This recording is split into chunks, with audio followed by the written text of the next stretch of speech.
Get up and get out. Get out. Get out.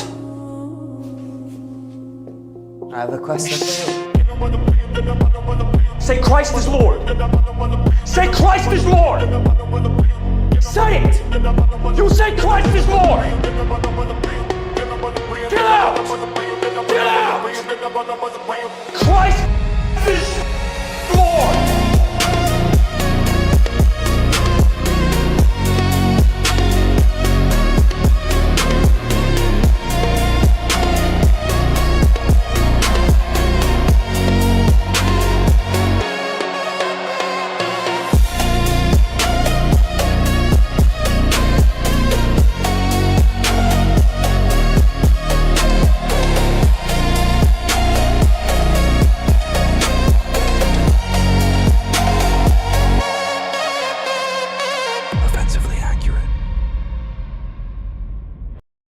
Hello and welcome into another episode of Monitoring the Situation. We're going to be pretty casual today, and we have a great guest coming in. And quite frankly, it's not Saturday, but it seems like we are having the Groyper report. Joining me is Josh VanDerNoord. What's going on, brother? What's up? White boy, normal voice, reporting for duty. Happy to be here, man. I like that one. Thanks. Yeah, I know you did. Thanks for having me, dude. This is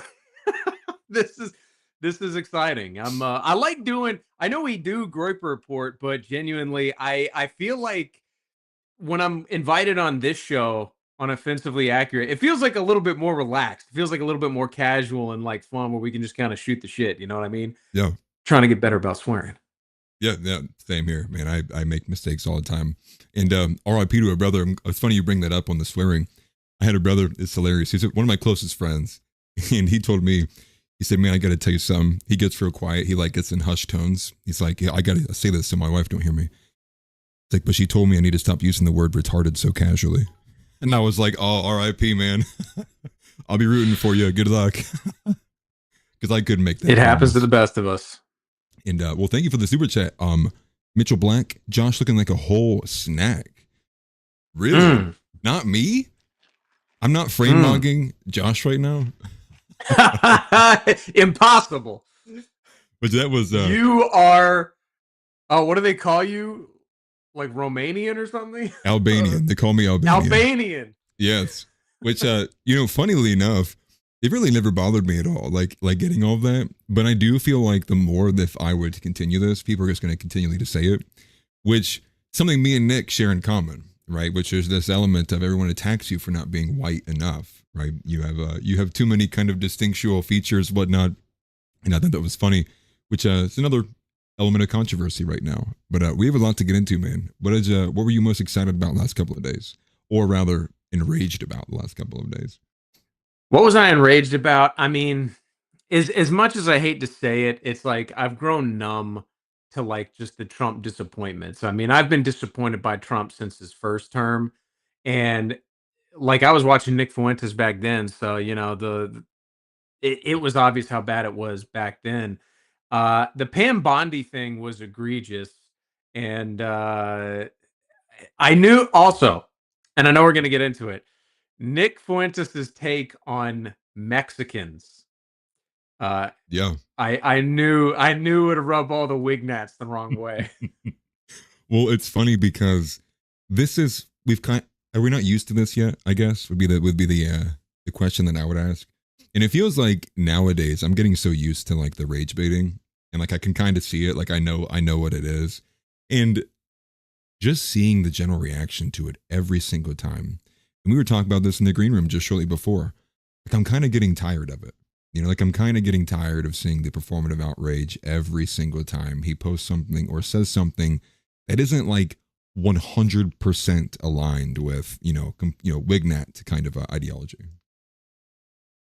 Yeah, exactly. This like and it is funny, the word that's been thrown a lot by him, and actually you just said it, is performative. It is essentially like we have been raped so hard that we have become the left, where it's like, Right. oh, boo-hoo, you heard someone speaking Spanish in public. It's like, all right, dude, we live in the world. Like, we're upset about these problems, but whining about it doesn't solve anything. Like, do you want to fix the problem? Okay, what do we do now? Right. And well, if anything, I think all the signs indicate that it's going to get worse. You know what I mean? Like it's looking like we're about to lose the midterms. And then once the midterms are lost, that's going to turn into an impeachment. It's just once they have the leverage, they're going to start pushing for impeachments. And then nothing on the table right now is indicative of any Republican victory at all in 28. And I saw this morning, I don't know if you had caught this at all, but Track APAC, the popular, they're left-wing individuals, but Track APAC, a very popular account both on X and on Instagram, their Instagram was banned earlier today, either late last night or earlier today. And expect more of that. I've been saying this. It's going to be a matter of time. These people are going to start falling like dominoes. Those who push a bit further than most. And all they're going to wait for is that one time you say something that crosses the line just a little bit, and now you're gone. So, yep. It's going to get worse before it gets better, unfortunately. But let me run through a list of topics real quick, stuff that I have on the panel for us ready today. We will cover Pam Bondi's abysmal performance, which I just got some of the best exchanges from that. There is a new Epstein document that hit a little bit ago from RN that is looking as if there was communications between a Republican primary winner and Jeffrey Epstein. And so we're kind of dialing it in to figure out who that may be. The only details that we have is this person beat Jeb Bush in 2016. So there's 5 potential people that could be: Ben Carson, Trump, Rand Paul, Ted Cruz, Marco Rubio. There's 5 people now. One of those 5 are in the Epstein document, specifically talking about going scuba diving off of Jeffrey's Island. Beyond there, we'll talk a little bit about Carrie Boller's crusade. I called her Joan of Arc on the episode earlier today. I don't think the guy from Antelope Hill liked that a lot, but I just thought it was funny. Discord's latest scandal, they're introducing Face ID. There's already some problems with that. The Face ID program they wanted to introduce had some bypasses on it. Looks like Discord's already moving to look for another third-party company to do the Face ID. Get ready for that. I don't know when it's ready to soft launch, but I would imagine for a lot of servers, it's going to shut stuff down. A funny movie, which I wanted to bring up to see if Josh has seen this, the Spider Noir series, which is a both black and white and true color Amazon Prime special, is releasing, and it looks very intriguing. We'll take a look at the trailer. Then okay, so I see you added something in here. The gaming stream show Directive 8020. Okay, cool. You have to explain that one to me when we get to that one. When we get, I thought Tom Foe was going to be here, and me and him had discussed on the side getting a gaming stream set up, so I thought we could discuss that a little bit, but we'll definitely I'll definitely give you the rundown. Yeah, we will. And we will get Tom Foe in here at some point. If I have to drag him with my bare hands, I will.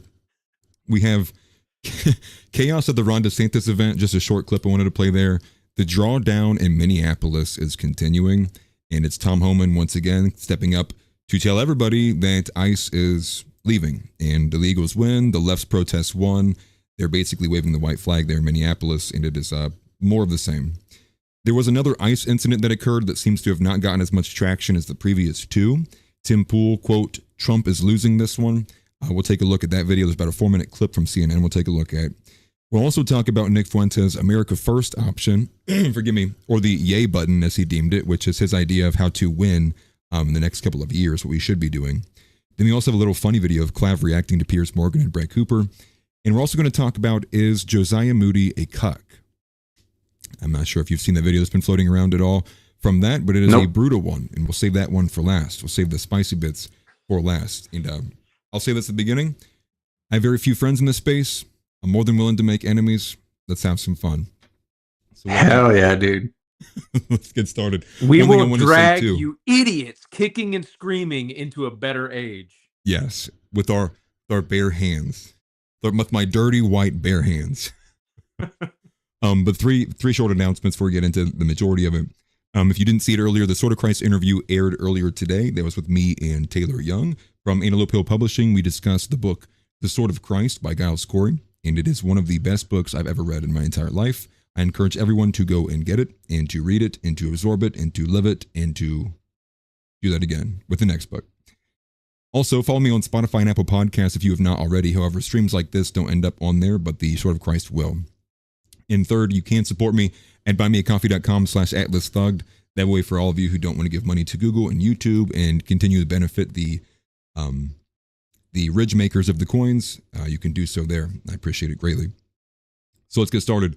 We're going to go right at Pam Bondi's abysmal performance. That'll be the first thing I want to take a look at here. Let me pull it up on screen. What was your first reaction when you had seen this? So when I saw this, I only saw a handful of clips. I didn't see the full thing, which I'm sure I'll see the same clips here again. But this was astonishingly bad. This was the most brazen pivot I've ever seen. Have you ever seen that show Succession? You know what I'm talking about? No, I don't think I've seen it. There's a scene where they're in like a congressional hearing because of impropriety, you know, like they're basically on the stand, and all the people's pivots. This was worse than that show, which is supposed to be like played for laughs. It is literally like, okay, well, let's talk about something else, you know? like it's just the most obvious stunt imaginable. Yes. And I think actually, because I did watch Nick's show from last night, I think he summed it up very well when he said that this was like Trump is still playing like it's 2016, where the whole like it's me versus the media thing is what's going on. But this is like, let's be honest, the Democrats are kind of pulling weight, putting the Epstein thing at the front of the line, which I get. It's partisan. I get why they're doing it when they could have before, but they are doing it. Yeah, this is well, the flip that you had mentioned, like the Dow, was kind of wild, and I like Harrison Smith breakdown. We'll go to that one actually next. But the crazy thing for me was on that line that you had mentioned. I think Nick made the best point there, which was, and also I saw somebody said the mic sounds bad. Let me know if it's been changed. Yeah. I just moved it. Let me know if this is better too. Or did they mean yours? Well, you sound good to me, so I'm assuming they were talking about me, or I don't know. But hopefully it's good now. We'll figure it out. What was I going to say? Oh, Nick had this kind of great point, which was what's occurring, the language that was typically used by Trump in that Trumpian format, right? Where he's calling out people like Jeb Bush, low energy Jeb, and all the other kind of, names and whatnot. Nick makes a point, which is like, it rocked then because during then it was against the establishment. It was Trumpian language against the establishment. So people didn't care about mean tweets when all of it was directed at the establishment. But now we have the inverse. Now it's the Trumpian language being used essentially against the people, or therefore the proxies who are representing them. And I think most people feel a lot more in the shoes of somebody like Thomas Massie in this ongoing debacle of the Epstein scandal than they do somebody like Pam Bondi. And so when they see this, it feels as if Pam Bondi's calling you a loser, calling you stupid. You need to move on. What are you caring about this, right? And it's being echoed by people like Todd Blanche, by people like Kevin O'Leary, by people like Satya Bungar, whatever her name is. All of these individuals are trying to push this line, and it just simply is not working. And I'm sure you saw these as well, these viral posts, because I believe it was Caroline Levitt had a short clip that went viral, which was, we need to move on, or we're moving on, in reference to the Epstein files. And there were so many quote tweets of that said LMFAO, no, we're not. Hundreds of thousands of likes, millions of impressions. And it's like, I don't know who thought the strategy would be, we're going to just drop everything on the Epstein files, do a bungle job, and then we're going to move on. Like, in what universe was that ever going to be a possibility? Well, and it just goes to show you how corrupt and implicated Trump is, or how controlled he is, because like, it was stupid strategy to release anything at all. Like, I genuinely think, the big J's, they wanted a Republican in 24. They didn't want Trump. They wanted DeSantis or somebody else. Trump beat them out in the primary, so they were stuck with him. And he ran on releasing the Epstein files. But then they got him in with their money, and then it was like hardline, this is not happening. We're going to like, and so he's basically running cover for them because he has to. They've got his balls in a vice. And like, I mean, think about it. Like, they should not have released anything, but they've basically been forced to. And like the thing with the binders that just like whet everyone's appetite. And these 3 million released now, That's whet everybody's appetite. It's only getting worse. If they wanted to do this, they should have done nothing. They should have completely ignored it, like the border wall. What they're doing with that, Right. which is nothing. Man, the border wall is like, it hit me like a brick when Nick brought up the border wall the other day. I was like, I forgot we even asked for that in 2016. You know what I mean? Like, now we're like light years away from it. Where's the wall at? It's not going to get built. We were supposedly going to make Mexico pay for it. What a world, man. How the times have changed. Jason Smith says, what other woman did Bondi remind you of carrying on like that in front of Congress? Nancy Mace was the first person that came to mind when you said that. I don't know. Josh, you have a different answer? The first woman that I thought of, I don't know. I don't think about women. Pause. That's funny. That's funny. That's Josh for you guys. I'm trying to defend for him. I'm not beating the allegations. Jason said Hillary Clinton. That's interesting. I think it's probably just been a hot minute since I've seen Hillary Clinton, you know, before Congress. Then maybe that's why I had the recency bias with Nancy Mace, but you know, spot on. And both blonde, right, too. Is Nancy blonde? No, she's like brunette, I think. No, she's brunette. Is she brunette? Nancy Mace, yeah. But the reason why I have this post highlighted here, let me move that out of the way. The post here, in the aftermath of everything occurring, is Trump doubling down and defending Pam Bondi, and in fact praising Pam Bondi for the way that she behaved yesterday. Now, I'm not going to read all of this from Donald Trump because it's actually worthless to do that. But what I will do is I'll read the comment here from Clint Russell. And he says, he's going to be impeached and he's going to deserve it this time. Massey is attempting to deliver on the promises Trump made to MAGA.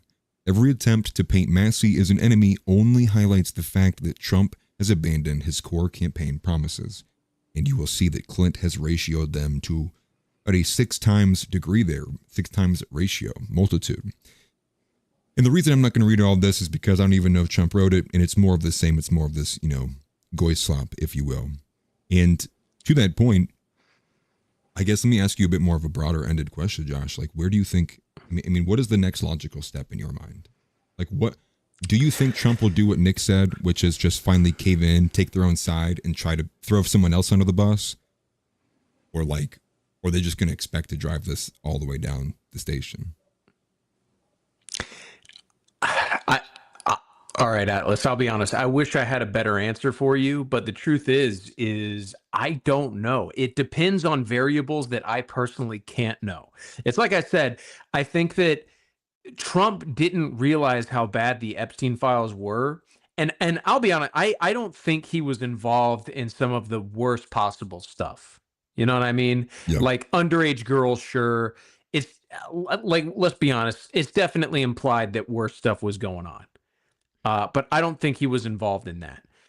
Now, what I think is happening is he's hit, like I said, he's hit that fulcrum where it's like he can't go further. They won't let him go further. And I think guys like Howard Lutnick, they are the leash that are around him. Because if it weren't Howard Lutnick, like if Howard Lutnick didn't have something on him, then why not throw him to the wolves, dude?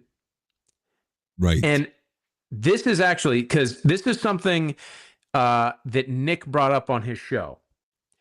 He's talked about, you know, he has sources on the inside. He has eyes and ears everywhere, he says. He talked about how when those sources talk to Donald Trump, it is hours upon hours of self-aggrandizing. I think we underestimated how deluded and egotistical Trump is. We knew he was deluded. We knew he was egotistical, but I genuinely think, and Zeb and I have talked about this, how like there's no way his feed isn't catered. There's no way his X feed, if he even has that anymore, True Social, is not literally manufactured for him. Well, did you catch what Nick had said in the show last night about Trump's kind of inner ring? Yes. That's what I'm referencing. How he's just like totally isolated and he doesn't realize how bad it is. Right. Well, the thing that caught my attention was Nick said verbatim that somebody who is close to the staffers who are on with Trump on a daily basis have been saying, and it's like specifically like, we're winning. Oh, it's the best. This is Trump presidency, the best. You know, what Trump did here was the best. Every day it's the best. Trump is the, you know, the most transparent ever, the best president ever. And you even heard a little bit of that from Pam Bondi, like during the hearing, which was just crazy for her to be saying, like, you know, defending Trump when she's on trial. Crazy. But let me address the super chat real quick before it gets too long. Mitchell Black says, do you think Bill and Hillary Clinton will openly testify about the Epstein files and drag Trump down with them? You want to answer it first? No, and so okay, I get a little long-winded, but to answer your original question, like where's this all going? This is either going to hit a hard stop or they're going to release it all. And I just don't see the latter happening. I don't see Bill Clinton and Hillary Clinton getting thrown on the bus. Think about who they threw under the bus with the 3 million release. George Bush Sr., and he's dead. You know, the people that matter are protected. It is a swamp. And to answer my own question, I'll do that secondly. The first thing I'll do is answer the super chat here. And I appreciate the super chat, by the way. But I don't, and the only thing I really have to go off of that is just the hunch that I have, given the fact that Trump completely 180'd his rhetoric about Bill Clinton in the last like 3 weeks. Now he's a good friend with Bill Clinton. Like now he's like, you know, Bill Clinton, he had Bill Clinton's back when, you know, Bill was trying to tell Hillary not to run against Donald Trump. You know, where did all this come from? Especially when you compare it to anything he had said about Bill Clinton in the last 5 years. You know, you go back 5 years, it's completely changed, especially during his, you know, rise through the campaign, through his first administration or to his first administration. I guess what I would say is I don't get why, like they're doing it so opaquely. And what I mean by that is they keep coming out and saying like, we're not even going to do an investigation. And like, to me, it's like, why, if you were trying to really pull the wool over people's eyes, why would you not just open an investigation, but then drag it out? And like, just like take your time and like, you know, dick around essentially. Like that would be a lot more of an easier belief if you were just like, you know, there's so many documents, our guys, they need to take time. We want to be really sure about these things. That would have sold better than an upfront dismissal of it happening outright or that it was a hoax. And now they're kind of stuck where that was a complete lie. And it's like very quick succession. That was a lie. That was a lie. That was a lie. And now they have no choice. I don't understand how they think that they're going to get. I mean, if they seriously choose to hang on as much as they possibly can to not opening an investigation by the time the midterms happen, you are going to see a lot of the administration get impeached. And I'll be right there joining them. I'll be screaming with Pramat Jean and Jasmine Crockett. You're being like, yeah, Queen. Because it's just like, this is insane. Yeah, this is just literally insane. And think about that too. How just the actions on this one issue have absolutely collapsed the entire political spectrum. And now everyone's cheering on just to Jasmine Crockett and all these people who are just like, you know, they suck. But that's how bad our side has been. And not even say our side. That's how bad the administration from Trump has been. Like, what do you make of that? Well, no. And you know what I was just thinking about is with Trump's ego, again, and this is complete speculation. I'm not saying this is what I believe happened, but let's just say for whatever reason, he had no interest in releasing the Epstein files. And it's basically been shown to him why we can't do that. He's like, look, the way that this sort of political blackmail goes is it's all around mutually assured destruction. For one person to go down, everybody goes down. There's no like, okay, we will indict Howard Lutnick. If Howard Lutnick's going to jail for Epstein Island, you think he's going to cover for everyone else? He is taking it like that. This is how these people operate. It's all going down. So Trump figures this out. You know, they basically tell him this. And his thing is, oh, the Epstein files are a problem. Well, I'm gonna get rid of it for good, and you'll never have to worry about it again. So he basically goes, case closed, there are no Epstein files, in this attempt to just like get the base to and he said as much. He's like, oh, the people that care about that, they're stupid, they're idiots, they're not my followers, thinking that would work. And it just it had the opposite intended effect.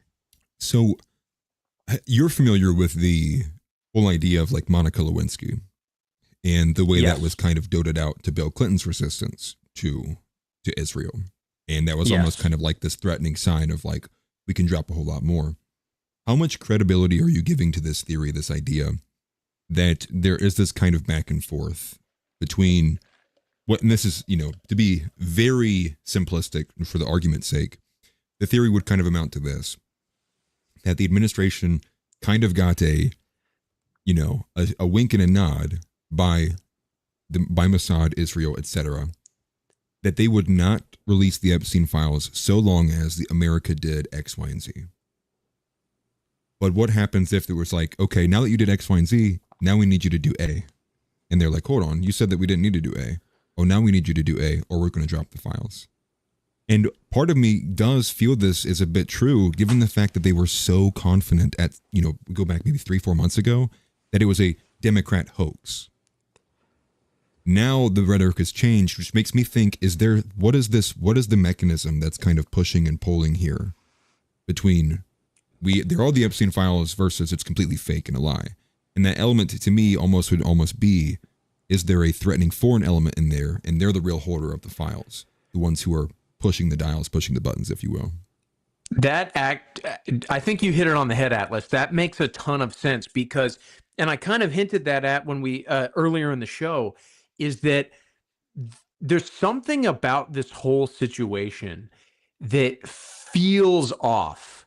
And by off, I mean, there's clearly some variables that we are just not aware of, because this doesn't make sense from any point of view. It doesn't make sense from, okay, we don't want the Epstein files to come out. How they handled it was terrible. If they didn't care, then why this whole rigmarole? There's something else going on, and that's my point. Is it's like we can only speculate, but I do think that that makes a lot of sense actually. Well, I appreciate that. But that's kind of the way I thought about it, which was like because it to me, I just think in the sense, because I'm like, not to be like I'm self-deprecating and I hate myself, whatever, but I just think in the sense of like, I'm not the smartest person in the room all the time. Like I think I'm decently intelligent and whatnot.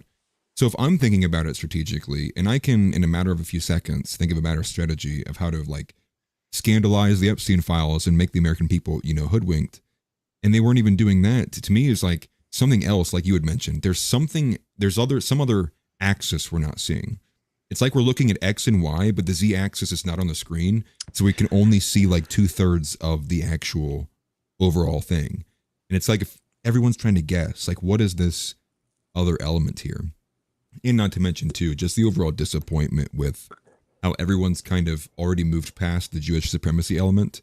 And it is continuing with this focus on the pedophilic nature. And not to say like that's not bad by any means, but it is to say the more important, the supreme element here is the fact of what the operation was being held for. Why were they having politicians do this? Why were they putting it on camera? Why were they building a roster of diaries of content, a blacklist, a book? And that reason is for to subvert politicians and hold them as bargaining chips, to bribe them, to blackmail them for the interests of another government. And like that is like, got to maintain that's the number one element that's present in these files. No, that makes a lot of sense. I was thinking, as you were talking, I thought about this, and this might be stupid, but I'm going to throw it out there anyway. I'm ready. So Nick brought this up when he was talking about the Epstein files. It was either last week or the week before. And he mentioned how, think about the timing of this. There was a huge push for the Epstein files around June. And then what followed after that was bombing Iran. And then the Epstein files got swept under the rug again. Now, he kind of implied that maybe this was Israel using the Epstein files as leverage over Trump, which could be the case. Right. And probably makes more sense than what I'm about to suggest. But there could be an option where, because the Trump base is so divided, and there are subversive elements, and by subversive, I mean like as if we were in there, subversive elements in there, that maybe, because here's where that theory falls apart for me a little bit. Okay. Is that for them to threaten to release the Epstein files as a threat to Trump, it's kind of a double-edged sword, because it also implicates Mossad. You know what I mean? But remember, so I've been covering this the last couple of weeks, if not the last month. Israel has been on a couple of different ends. One of the first ones was they pushed for their own independent arms, like military industrial complex, which was to the tune of like $115 billion, I think, investment was like the starting initial financing for that. There's another thing that's I'm missing. No, that's what it was. There was a moment where Netanyahu himself, and I'll look this up here in a second, Netanyahu himself said that they plan on reducing American support to near zero in the next 10 years, in which Trump responded, no, like we don't want that. So I'll look that up real quick. I remember that happening. So that's I remember why, that. to me, there is in my head, I do think like they're willing to sacrifice all American sentiment for themselves. It's already going to zero. So why not hold that leverage in the most apex point that you can, knowing that it's going to burn down eventually? I mean, like they're not going to stop it. Israel's going to have no support in like 5-10 years. So to me, it's like they're planning on it. So they're holding it to the highest level of leverage they can, which is forcing America to such an extreme degree. So you think that like Netanyahu's calculus is this is like a complete Hail Mary where it's like, we have to destroy Iran before 2028 because Trump is our dog and he will do it. He's a boomer and he is mentally loyal to Israel to a certain extent. And we just straight up own him. Blow them up. And then by that time, we've got this deal with India. We've got these other deals going on. And the region will be so disabled that we can pick up the pieces without their help. That would be now to what degree would their own independent military industrial complex be able to match what they're getting in terms of support from America currently? I wouldn't be able to tell you, that'd be something I have to do some digging into. But when you look at it in terms of still like, it's a decent amount of money we send over there, obviously, to the tune of billions of dollars. But I think to my head, what a $115 billion investment into a military industrial complex with Israel, top Israeli technology, in my head, it just feels like an easy calculation to say I could imagine that could output $3 to $5 billion worth of military aircraft and other, equipment and technology. And that's already kind of would keep pace of where we already are giving them on a kind of annual basis now, outside of all the different individual packages during the wartime. That's some of the stuff I thought about. Let me read this super chat real quick before it disappears. From Native's friend, he says, to be honest, it feels like Trump is barely around, but also holding the state together. What happens after he's out of the picture? And one thing that I've been thinking was going to happen, I think it's going to happen soon, is JD Vance can't run in 2028 on, remember the last 4 years? Let's get 4 more of that. Nobody's going to want that. So I've long thought that at some point, JD Vance is going to make himself oppositional to the Trump administration, and he's going to revert back to exactly where he was originally before Trump beat Hillary Clinton. And so I'm going to expect, and would the easiest win for JD Vance right now not be, I can't believe these guys are defending pedophiles. Am I the only one in the administration who wants justice? He would become an overnight sensation, which he already is.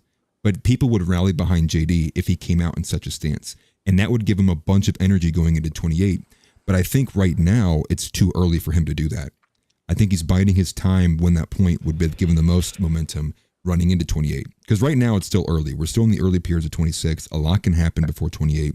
He's probably wanting to maximize on that. At least in my head, that's what I've been thinking about. Go ahead.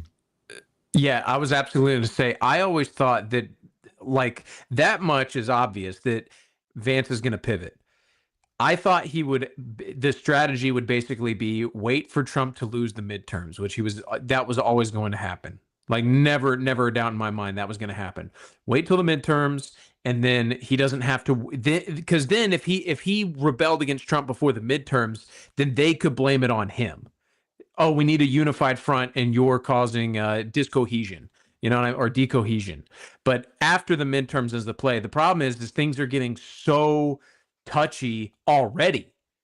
JD Vance probably thought that like we could keep people together. He knows we're not getting mass deportations. He doesn't care about that. He cares about Project Lavender. He cares about Peter Thiel. He cares about all the deep state stuff. that stuff you could slip through the cracks, just like Trump did from 16 to 18, that like will feed the base enough to keep them satisfied while accomplishing nothing. But it's the Epstein stuff has just thrown a wrench into all of that. And now with them backing down on ICE in Minneapolis, I mean, they miscalculated. Right. And they're losing categorically. It's like, can anyone name one area where the Trump, I mean, like, maybe that is it. Maybe the one area is what Pam Bondi brought up. It's the economy. But I don't think anybody under the age of 45 feels that, right? Because what is she bringing up? She's bringing up 401k and pension funds in the stock market. It's like how many people do they really expect under the age of 30 is invested in stocks more than like the $10 they can afford to put in from like, you know, Robinhood or some of those other apps. Like that is just insane to me. And Hook makes a great point. He says, what economy? Check the jobs report. It's like the report that hasn't come out in like a couple months. You know, I think it was October was the one they said they're never going to release because we had a massive job loss in it. I mean, the economy's F on all the bottom elements. It's like the upper middle and the upper levels is like they're doing okay based off of their assets, not anything else. Well, and you recall like what 1 or 2 weeks ago, Trump had that statement where he was like, we're going to raise the price of houses. We want to keep all the homeowners rich. We want everyone to be rich. And I was thinking about this. When do you think is the last time Trump even spoke to someone that doesn't own property? Man. You know, in terms of like an actual like deep conversation, probably a long time. I'm sure he's like here and there, like said, hey, what's up to some random person, you know, as they're kind of just like walking along, you know, because he's out and about, you know, every so often. Right. But like a legitimate conversation about it, no, not at all. And that's probably part of what they're keeping him insulated from, right? Which is, again, what Nick is saying, surrounded by all of these people who are like, you're doing the best, you know, everything he touches is gold. That's kind of the idea they're giving him. I think Nick said the Mad King, which I thought was funny. You can see it. Because you also think about that idea of, man, what was it? It was the meeting they had where like, it was, I can't remember who the staffer was, but it was the meeting they set up for the 50-year mortgages. And it was like, during the meeting, he's like tweeting it out. He was like, guys, our new plan to save the country is a 50-year mortgage. And everyone's like, WTF? And then the administration, instead of getting mad at Trump, what did they do? They screamed at the staffer and the guy who presented the idea. It's like, bro, you brought him in. And then Trump just tweeted it out. That I found was funny, but I think that's indicative of what's going on here. He thinks anything presented in front of him is the best because only the best is being surrounded by him, which is giving, you know, a bit of what his behavior has been showing. Yeah, and you know, because like I feel like for example, I'll use Barack Obama as an example. I feel like Barack Obama's staffers were probably like, of course he's the president, you know, they sugarcoat things to a certain extent. The Mad King comparison was really funny because it's like these people, like can you imagine like what it must be like to tell Donald Trump that's a bad idea? Oh, that doesn't, who does it? Well, there is one person. We know there's one person who does do it. She bragged about it to Politico.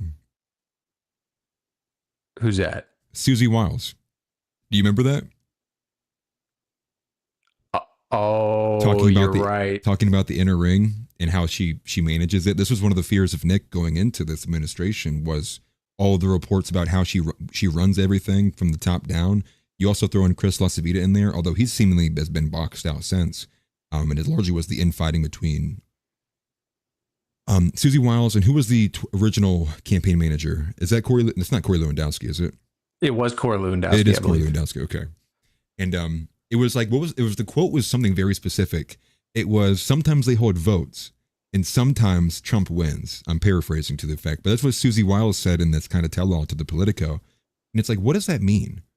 If the chief of staff of the White House is bragging about how she wins more often than not when they go to vote in the inner circle of the administration, who's the president?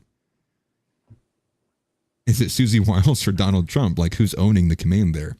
But again, chief of staff, what's their number one job, operation? Well, chief of staff. It's the people who are the closest to Trump. So if we're all sitting here being like, man, it's really bad, all the people around him. Well, who put all those people there? Susie Wiles. It's one of those things where I guarantee it's Trump ran to save his ass. I mean, he was going to go to jail for like 1,000 years. He ran to save his ass and to boost his ego. He's in. He's built himself a golden parachute, and now he just wants to retire. But what retirement looks like is he wants to be president, but he wants his cronies to run it for him, and they're all deep state. They're all doing a bad job. A lot of it's intentional, and he's barely even making attempts to play cleanup. Right. Well, and what I wanted to bring here just to show you guys as well too, this is what I was talking about. So this is from last year, actually, towards the end of last year. Israel to invest $110 billion in developing their own independent arms industry. And while I'll probably take me a hot minute to find the Trump comment, so I'll save that. Just know I saw it. It does exist. But don't take my word for it. Look it up yourselves. Was shortly after this, there was a statement by Netanyahu that essentially said, they do plan on winding down their support from America. I believe the quote verbatim was like near zero. I don't know if he had said zero. But all of that together highlights what I think what your kind of concern was, which was, are they really going to sacrifice American support? In my opinion, I think most of Israel's moves since then have kind of seen and shown a bit of this detachment. Like they're ready for that moment if it does happen. And you got to think too, there's also an element where they may not, what does happen if like some random guy like James Fishback wins in 28 and now it's some random independent person that's not left or right. They may happen even sooner for them. So yeah, I think there's a lot of elements at play, and we've already seen it with Casey and James Fishback, right? I think there's something to the point that I think a random person, given the fact that a lot of people right now are really tired of both sides, some random dude named, Judd Mudd could come out the water and he says, I don't like pedophiles, vote for me. And he might get 7%. There very well could be something to that effect. And so it's just going to get crazy, man. And I will say too, I'm still most concerned about this idea that where the political winds blow, when you're going to have people like YouTube and Instagram and Facebook, etc., are all going to be like, oh, the left's going to win. Okay, now I'm a bit more confident in banning this right-wing person. Now I'm a little bit more confident in banning this person, because if the left comes to power, they're going to be all good with that. They're going to be asking for more, actually. Can you put these laws in place too to ban people who do this stuff? Not looking good. We talk about this all the time, but it's like Trump is doing nothing at all. Like he is not doing any investigation into voter fraud. He is not looking even into his own election that he claims was stolen in 2020. Like you said, the border wall hit you like a brick. You were like, "Oh yeah, what happened to that?" The Simpsons, like, don't, yeah. Whoa, forgot about that. Literally, like the it's like the thumbnail you have, the Men in Black thing. I was like, "Oh yeah, what happened to that?" I was talking about that on the show I worked for in the campaign. I was like, "Okay, we're talking about mass deportations, but what about the border wall?" And that's the thing is, it's like Trump in his first term, and wash, rinse, repeat, he is doing nothing to secure free speech. He is doing nothing to secure even the Republican future. And we hate the Republicans. What the left is going to come back with a vengeance. And I guess the thing is all these quote unquote rhinos, they can just switch sides if they want to. Well, you want to know the best argument I heard against the repeal of the 19th? Happened in the interview earlier today. But that one hit me like a brick too. I'm getting hit by a lot of bricks. Must be around a lot of black people. The thing that it's really going to caught me off guard, because he made the point, which was, if it doesn't matter if we get women to vote for Republicans, we voted for Republicans, they won, and look who we got. So what does it matter if women are voting the right way if we all know that voting is worthless anyways? And I was like, that's actually a great point. Because even we got what we wanted and Trump won. Well, I hesitate to say we. but Trump won. That was supposedly the better of the two outcomes, and look what we got. And It's a good point. You know, and he said Didn't that think I was about it like, that way. yeah, dude. Like, 160 IQ play that came out of nowhere. But yeah, this comment here says, stop with the TDS. Whether you need assistance back to the nursing home or Ben Shapiro's show, which way. I don't have any links I can send you there, but as Hook said, have you been you've been falling asleep at the wheel? But we'll go to the Ted Lou exchange. Oh my god, I'm having like a panic attack from these idiots, dude. The boomer cope is unbelievable, dude. Atlas. The boomers don't exist in the same plane of existence. They're like astral beings. They literally, dude, it's insane. You can, yes, it's like you can look at the exact same thing. You can look at a dog and they'll be like, that's a pretty cat. Or like even something, because even at a distance, it's like, that's a tree. It's like, what's that movie series or show, whatever, where like the person's in the dream and they can't communicate to anybody, but they're like in a dream of their own memories and they're trying to communicate, they're trying to warn people and they can't, all they can do is just watch and observe like what was happening. Like that's what it's like to talk to a boomer. It's like you're just there. You're there, you're near them, like you can hear them, but they can't hear you. Well, and that's the thing is, I learned the hard way. It's like, don't red pill your parents. Don't red pill your grandparents. Their brain resets when they go to sleep. Like I literally have had, I literally have had like discussions where I like explain, I'm like, no, here is the scripture that shows that Israel is the body of Christ, which is all of the Christians. It is not the Jews. And they're like, you know what? You raised some good points. And then later they're like, Josh, you're bashing the Jews. Don't you know they're God's chosen people? And I'm like, remember this? And they're like, no. And I'm like, what? Yeah. It's insane, dude. And part of it is this kind of reliance on fundamentals. And I think part of that is a lot of it is a lot more of the fundamentals. Like a lot of them, I mean, it would be more so not that they're not like, they are not too privy to Christian nationalism, but they are attached to the pseudo ideas of the Constitution. So for example, like religious liberty. And we all know that the way the founding fathers intended it, and as it was written, if you look up any surrounding historical document around it, it was clearly that they wanted freedom of denomination. It was not in any way, shape, or form meant to help establish or give a safe place for Islam and Hindus and everyone else to come and, throw their cow shit and worship it or whatever. And then you go to all the other ones. And it's the fact that the Constitution is a failed document. It was the fact that it was not strong enough. It was too more much in the line of enlightenment than it was in the line of Christian nationalism, or just outright pure, more right-wing conservatism. But the average boomer, like, you can't say that. They will refuse to hear that argument. They'll fight tooth and nail to say, here's why the Constitution's not failed, whatever. But it's because of the attachment to the fundamentals.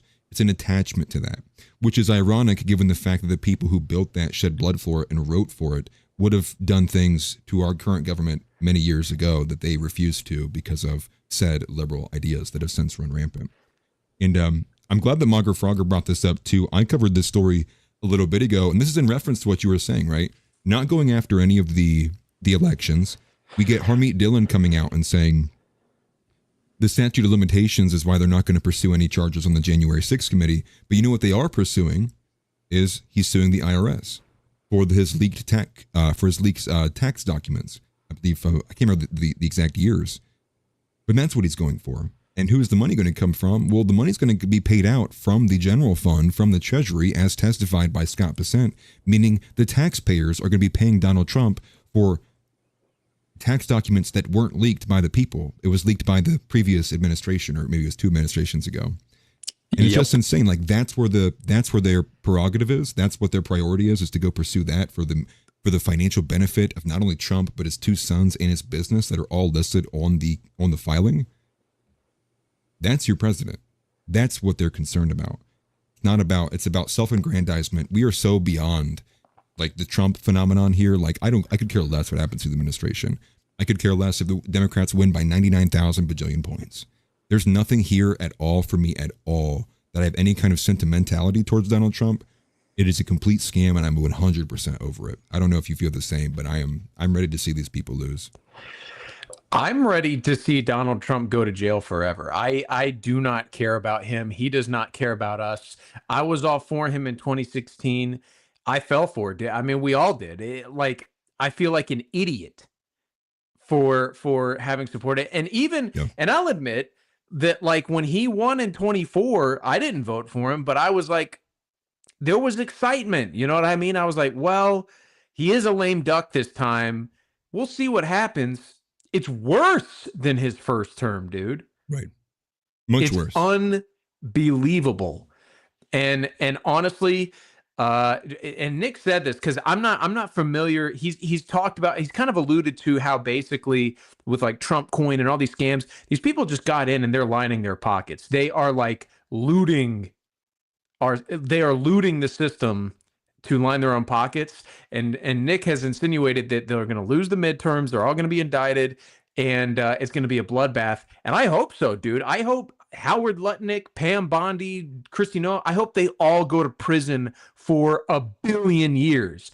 I hope God comes back and is like, we're going to leave you there till it's done. I get that. I do get that sentiment.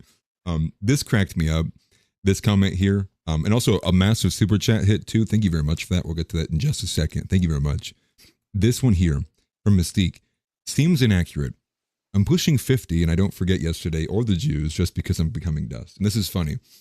This is in no way to be offensive, but are you a woman? This is like you remember the meme from Invincible where it's like the guy goes, you know, most women are under 5'5". And the woman goes, but I'm 5'6", and then he just sips his coffee.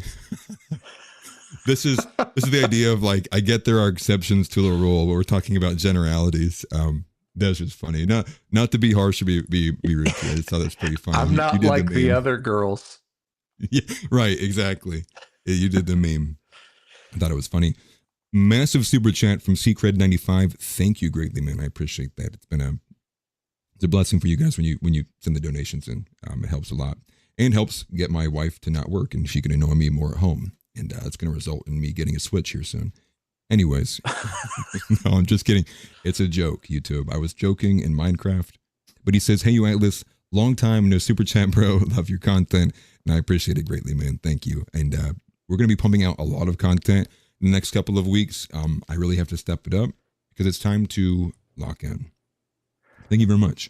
Another super chat in here, another big super chat from Michael Crawford. He says, normalize relations with Iran, cut foreign aid, drop the files, arrest the politicians, start the new movement. MAGA is done.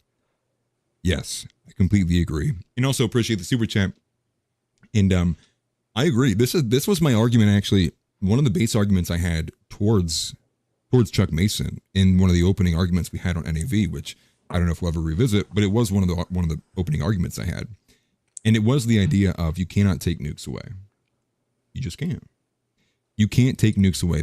What country are you going to walk into as the United States and we're going to say, surrender all your nuclear arms? Well, we're trying right now with Iran and it's threatening world war. But what you can do is you can give nukes. And if you were to give nukes and allow for uranium enrichment, you would loosen up all of these laws. Then you now equalize the playing field to a lot stronger of a degree, meaning that you essentially, and it gives us a win-win here, which is the fact that Iran will then now have a strong deterrent and then be more willing to come to the table, be allowed to come to the first world, right? Because if you don't have a nuclear weapon, you just cannot compete. You will be dominated by all the other nations that do or are allies with those who do have them. And then secondarily, what's Israel going to do? Now there's 2 nuclear powers in the Middle East here. Now we're even. Now, in my opinion, that would help normalize relations. It would set it evenly. It would probably push people, as the Benjamin Netanyahu government would be changing over, which who knows if it ever would.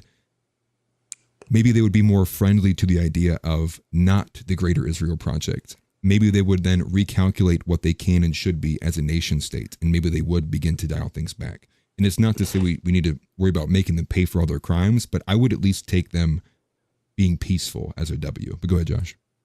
I was going to say this. Because I wanted to touch on that, where I actually think it would be a bad idea to just cut off Israel and like feed them to the wolves. This is what I propose as a solution. I'm going to actually disagree with you, Atlas, on the you can't take away nukes thing. This is what I say, because here's why we don't want Iran to have nukes. The truth is it would be best if we were the only ones that had them, but it's not the world we live in. If Iran has nukes, I don't believe that is just a complete stopgap for Israel to no longer provoke them. And if, for whatever reason, Iran were to destabilize, then it would be these radical Muslim sects now have a nuke. It's the same reason that China and Russia want stability in the Middle East too, just like we do. Why not kind of slip them a nuke under the table? There's a reason they're not doing it, because there are significant risk factors in giving Iran a nuke. You know what I mean? And obviously, like, if they were to do that, they could get caught and then it would be really bad. I get it. But I think now we're living in the past here, but I think that Israel going behind Trump's back and bombing Iran preemptively, essentially starting the war in June, would have been the perfect opportunity to roll up an aircraft carrier, roll up a couple battleships into the Mediterranean Sea, into the Red Sea, wherever they need to go, march into Israel, arrest Benjamin Netanyahu, occupy their country, and seize the nukes, and then put images and evidence of all the atrocities they committed in Gaza on television and say, we are prosecuting this government for crimes against humanity. We are no longer flipping the bill for this government. Israel is our ally. But they have overplayed their hand. Regime change, someone who was born in America, ideally a white Christian, will be the implanted leader of Israel for the foreseeable future. It's a country of Jewish citizens led by a white Christian. And we seize their nukes. Now no one in the Middle East has them. I guess, how do you make it past the Samson option? Well, that was my point, is that the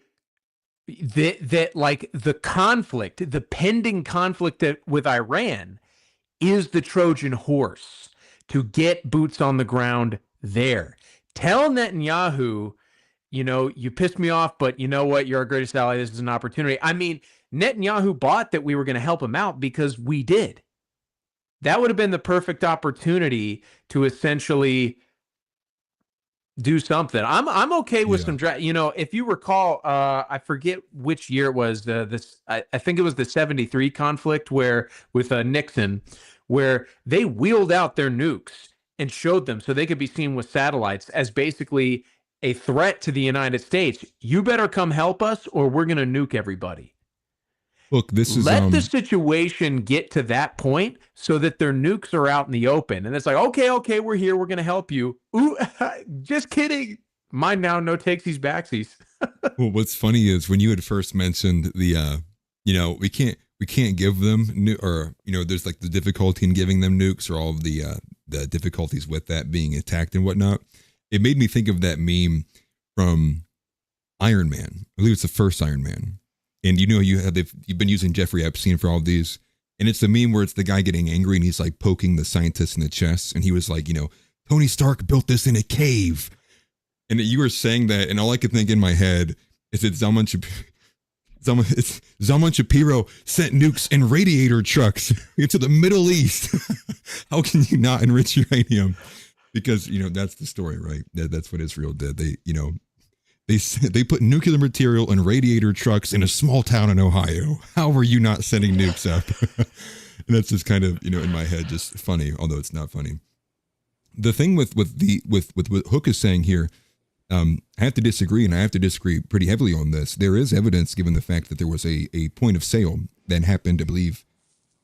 Oh, I'd have to go look it up. I'd have to go look up my debate notes, but there was a sale that ended up falling through, and I can't remember what the other country was, but Israel was actually trying to sell nuclear-tipped ICBMs to a foreign nation, and I cannot remember what nation that was. It's been such a long time. They were ICBMs, and they were nuclear-tipped was the very specific element of it. I would have to go look up in my old notes, but that's kind of the gist of it. I could be wrong on the specifics, but we do have not only just the kind of the estimation of what all they took in terms of the nuclear material, what was missing, and what we have gone through the list to see, but also beyond there, that point of sale has been well documented. I just cannot remember the name of the nation. It wasn't France. For some reason, I feel like it was. For some reason, I feel like it was a European nation. Good. Because you brought up the Iron Man thing, I didn't even make this connection as I was like saying my little scenario. That would have been like Order 66 for Israel. Right, it is. Donald Trump comes up a little hologram, execute Order 666. But that is it. I mean, like that is accurately like what it would be. Yeah, that's funny though, and also kind of sad too. But the memes mean that we're actually moving in the right direction. I feel like we covered the Pam Bondi thing. I guess we'd move on a little bit. Let's talk about the Carrie Boller crusade. All right. I guess what have you all seen of that from that? Me, nothing. This is news to me. Dang. Josh don't even read. I love your notes that says I'm not effing leaving. I'm thinking of like The Wolf of Wall Street. A Wolf of Wall Street, yeah. The reason why I put that there is I saw somebody quoted this post with that meme, so I was like, that'll make me remember what the gist of this message is here. Hold on one second. Let me forget how I need to get rid of this here. But this post here. So Carrie Boller, starting from the beginning, Carrie Boller was a Catholic woman who was placed on the board, the Religious Liberty, I think it's actually the Ethics and Religious Liberty Commission's board that was built and formed by Donald Trump in 2025. The president or leader of the commission is Dan Patrick, who's the lieutenant governor there down in Texas, I do believe. And what we ended up getting was where we got a lot of these clips from about 2 or 3 days ago. And there was individuals such as Shabbos Kestenbaum. There was people such as Seth Dillon. It was Rabbi whatever his name is, something you can't pronounce. The Ari Berman, something Yaki of Frankel or something like that. Lord knows how you say that. And there's a lot of just Jews there. And the premise of this commission was on combating anti-Semitism, first and foremost, mind you, and religious liberties. And what we got from that was Carrie Boller stood up for the Christian faith against all of the Zionists who were there on the board. And she was asking very specific and poignant questions, which is it anti-Semitic to not to support Zionism? And you actually got different answers on the panel, which the Jews and the rabbis said, yes, being anti-Zionist is anti-Semitic. Seth Dillon, the Christian Zionist, the gatekeeper here, one of many, said, no, he doesn't find that to be. But when push comes to shove, they continually give these very convoluted answers of, well, I wouldn't say exactly that, but context matters. And it would be like if you did this thing, and I saw it and I said it was, then it would probably be. And it's like, just like you making it up. But ever since then, she's been on a crusade. Laura Loomer and basically every Christian Zionist and evangelical Zionist, from Mike Huckabee on down to Laura Loomer, has come out of the woodwork to scream and rage and, quite frankly, present chutzpah all over the Twitter timeline. And she's been standing tall. Supposedly, the latest development with Carrie Boller is that Dan Patrick put out a post, I believe it was on X first, where he says that she is fired. She is done with the Religious Liberty Commission. And she is standing tall. She is saying no. She said, no, Dan Patrick, you don't have the authority to remove me from the board. I'm not effing leaving. And so what she says here is she says the only person based on the executive order that formed the board is the only person who has the authority to actually take her off the commission is President Trump. So she said she will not leave and she was not planning on resigning unless Donald Trump himself says it. This is where we are. So just to catch you up. Let's go, dude. Yeah. Well, it's a shame that she will be let go because Donald Trump is a walked dog, and he will he will get rid of her at their behest if push came to shove. Yeah. Will it happen though? Will this story become big enough? Like all things, I'm concerned they're going to let the hype die down and then do it behind the scenes, or attempt to. Yes. Well, that's kind of, I saw people who were actually mad in Nick's chat that he wasn't talking about it. But the thing is it's pretty rare for Nick to talk about something unless it's an already established storyline, like the day of. It's actually something I've noticed about him quite a lot. Like the Howard Lutnick thing, I covered like on the day of, and then he covered like 2 days later.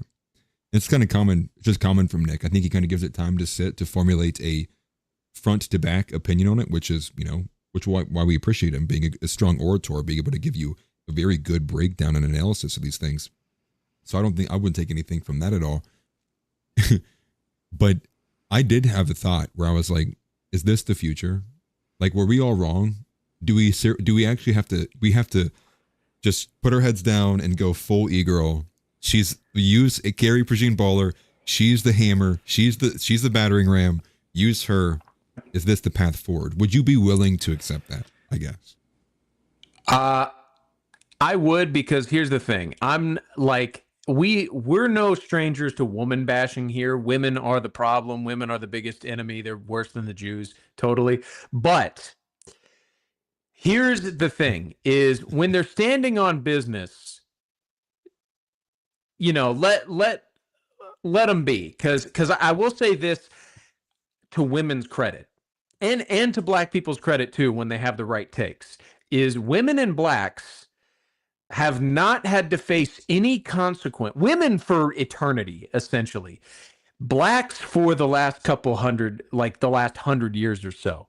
So they are incredibly bold and unafraid to basically share their mind, which, and maybe you remember this, Atlas, but like, I remember when the JQ started to become mainstream, a lot of the people that were just like openly discussing it were black commentators and women, because they haven't felt that like foot on their back, really.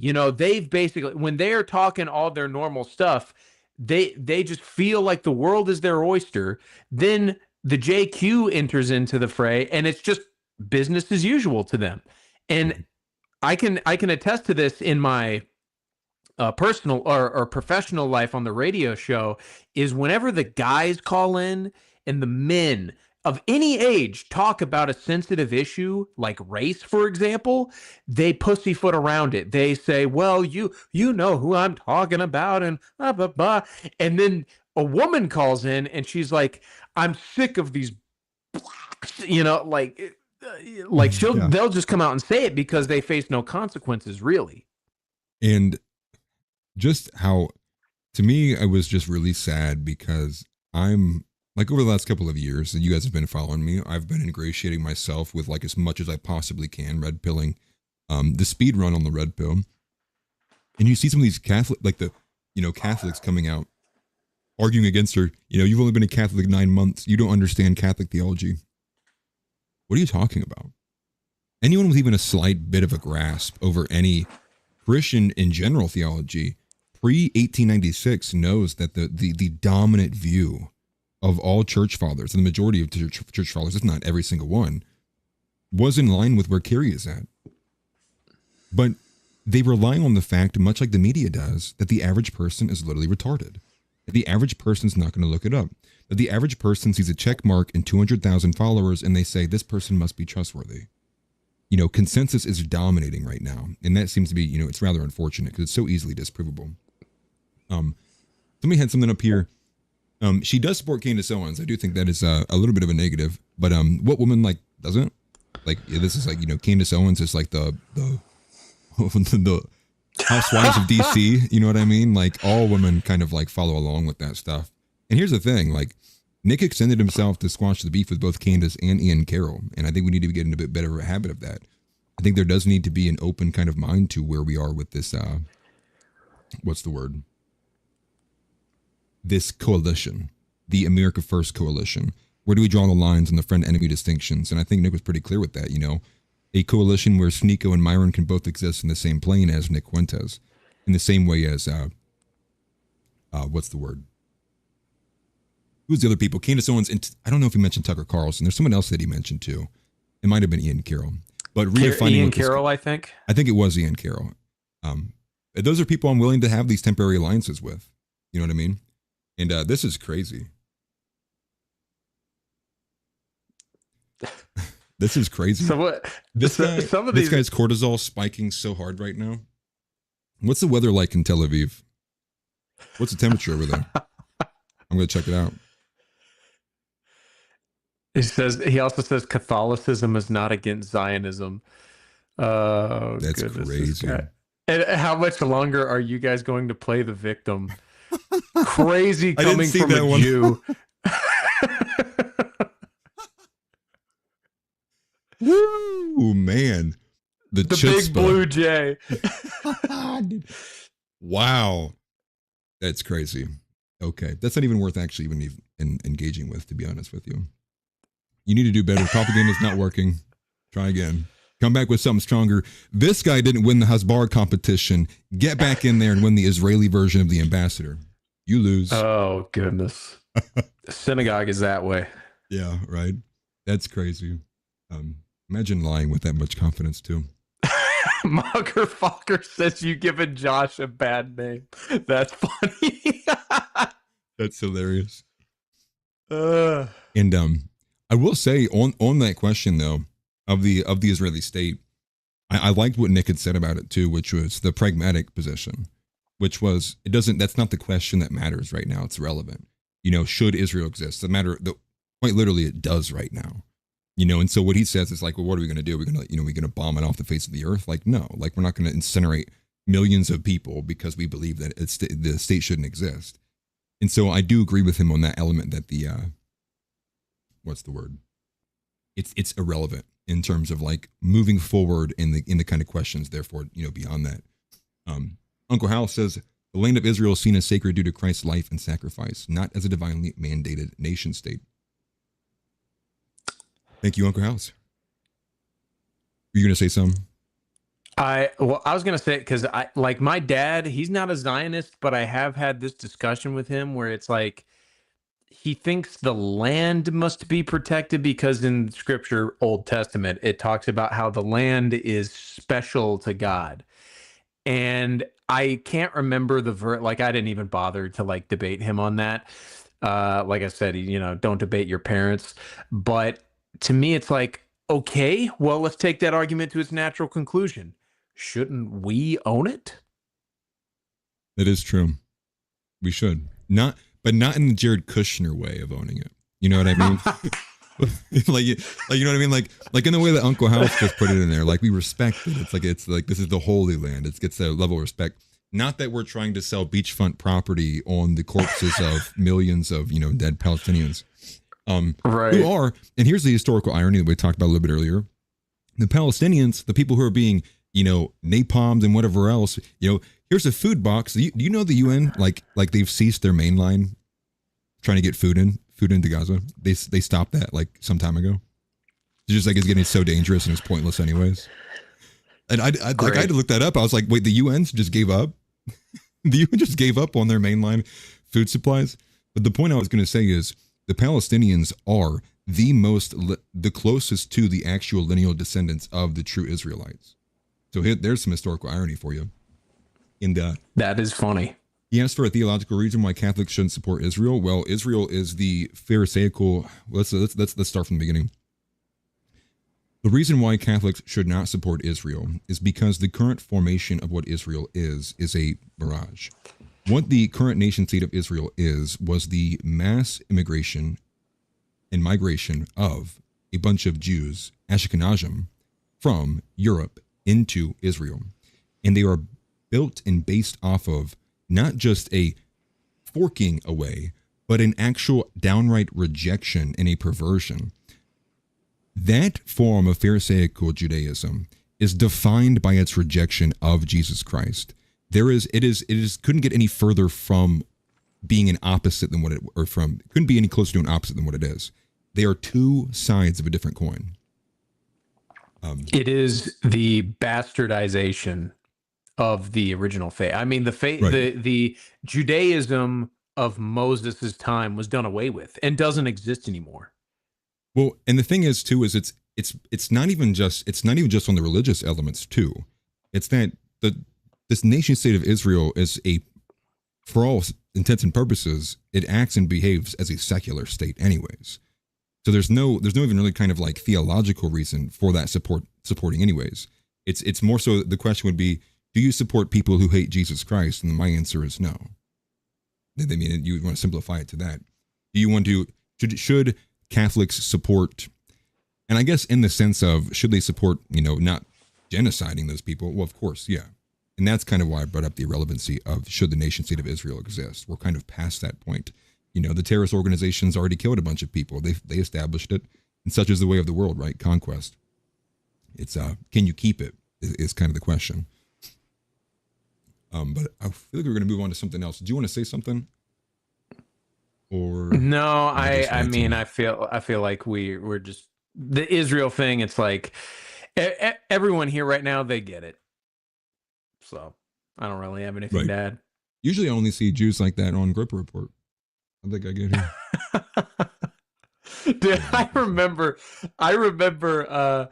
early on when me and Zeb were doing Outside the Overton, we were covering something and it was bad. Like we were like straight up watching like footage out of Gaza or something like that. And there was like the most Jewish person, like their name was like Yair Yafet. They had the Star of David like as their insignia, and they're like, "Are y'all anti-Semitic?" ? And we were like, and then we were like, "Hell yeah!" And then he was like, "I'm reporting you," and we were like, "We might actually be in trouble," because I don't remember what we talked about, but I remember that episode. I was like, "That one's bad." We took it down. I swear his name literally said like Yoram Hazoni or something, like it was something crazy like that. It was crazy Jew. Like it wasn't like Greenblatt. It was like Yahir Yahumit, like it was Jewy Jew. I'm pretty sure Zeb still has it as his banner on X. Like I think that's still like his cover photo. You go to his profile. Oh, is that guy's comment? Yeah. Dude, that's hilarious. Crazy. And that's funny. No, it is good. Okay. Moving on. Let's go to something exciting. Let's all right, everybody, take a couple of seconds, shake off the stupid jury. Just get rid of it. We're having good times. No, I'm just kidding. I'm pushing a little too much on you. Let's go to the trailer for the Spider Noir series. This is a post from Discussing Film. If it's going to load, here we go. I do agree on this. We're going to take a listen to this clip here. Have you seen it yet? I did watch the trailer. I watched it like an hour before we went live. Have you seen it? I have, yes. Yeah, okay. So this will be a surprise for a lot of people. Let me make sure I turn it down too, because this is a very loud trailer. And all right, let's go. Tell me why. You already know how it ends. Well, then start from the beginning.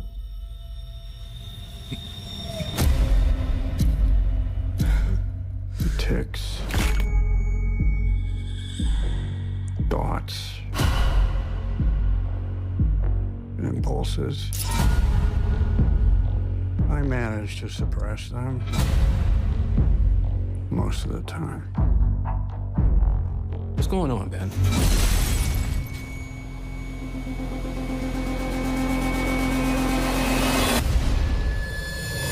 Wait, what the hell happened to him? I beat up some guys in a bar. And I got plastered.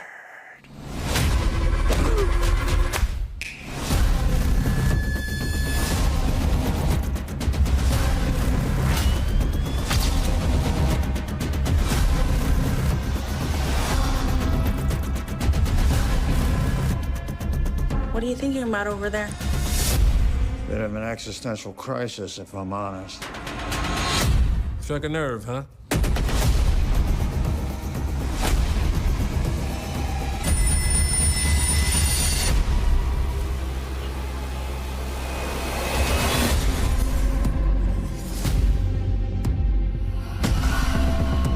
The True Hugh didn't look as good.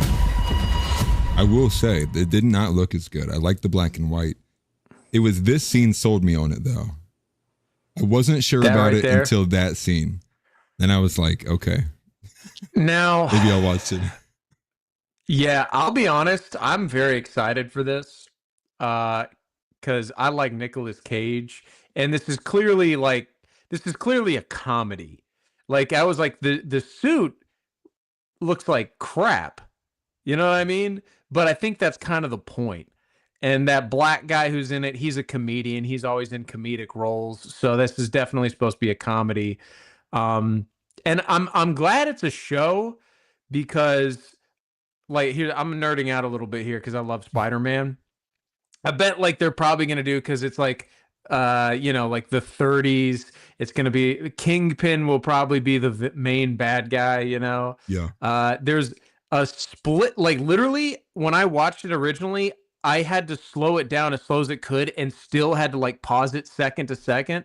There's like a fraction of a frame where you see like a hand charged with lightning. So I guess that like Electro will probably be in it.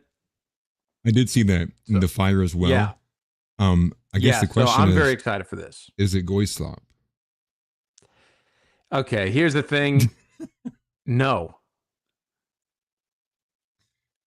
Goyslop is sports, by the way. Goyslop is like Tom Holland Spider-Man movies. And yeah, like this could be Goyslop, but like I think it's just putting you on the I feel spot. like there's a lot of people in this field of politics that the truth is they just don't like anything other than politics. So everything that they don't like is just Goyslop. Right. I get that. But have you seen Italian Spider-Man? That's funny. I guess, is there like a basis for this though? Like, are there comics that have like an older Spider-Man? So yes, there's like another version of Spider-Man. It's called Spider-Man Noir. And it's like, what if Spider-Man were like a detective in the 30s era, in black and white, all that kind of stuff. And in that animated movie, Nick Cage plays that version of Spider-Man, the voice. Yeah. Okay. Okay. So that's where this is coming from. That makes sense. So he's a connection there. Interesting. Yeah. It felt like it was like not even going to be much of an action movie, like at all, with all these scenes here, like all the close-ups, and then until it got here. But I'm really hoping that's not like right here. Where is it? I'm hoping that's not like this happens at the very end of the final episode in the last season, type thing. I hope it's not kind of one of those slow burn type things, but I guess we'll see. This is what I love about like Nick's show, and the few times we actually talk about something other than politics, people crash out in the chat, dude. People are like, "Get back to the news," and it's like, enjoy some culture, you nerd, you faggot. We're having fun here. Oh, okay. Sorry. I can I say I don't want to get you in trouble. We can bleep that. Yeah. Now I have to condemn Josh for what he just said there. Josh needs to apologize for his homophobic remarks. I apologize as a gay man. I can say that. That's funny. Well, all right, guys, it was a good run. I forgot we're not on NAV. My bad. It's funny. No, you're good. I don't really care, to be honest with you.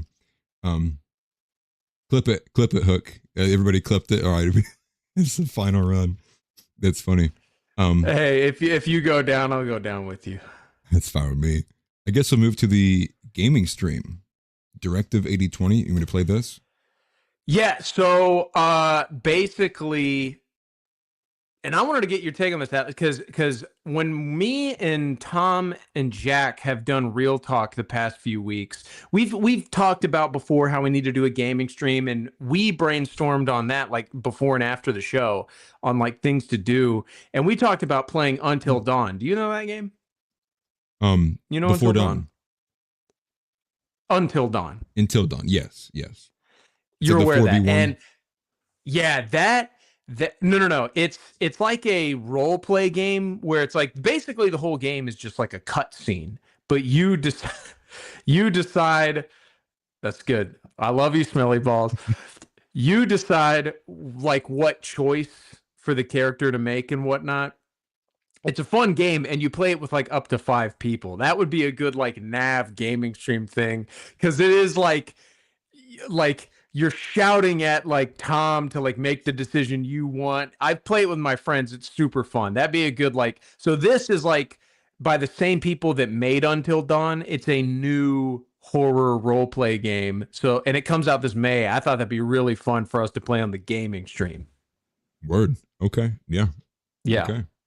Let me pull this up here. Directive 8020. I feel like I've seen this before.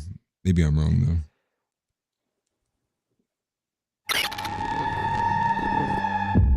It's me! You gotta let me in! They're right behind me! Open the fucking door! You can't leave me out here! Please! You gotta make the choice.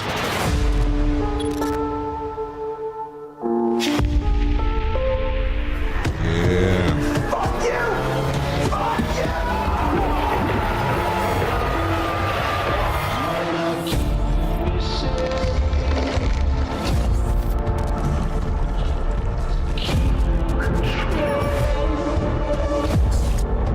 Interesting.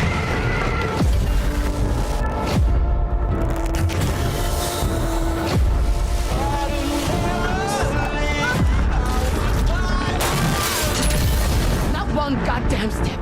It's me, please! Better be a fucking alien.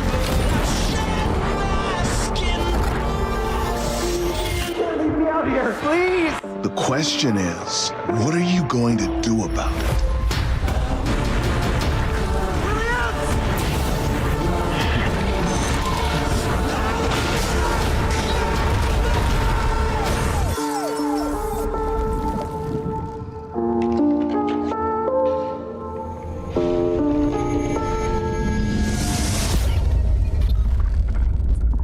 Okay.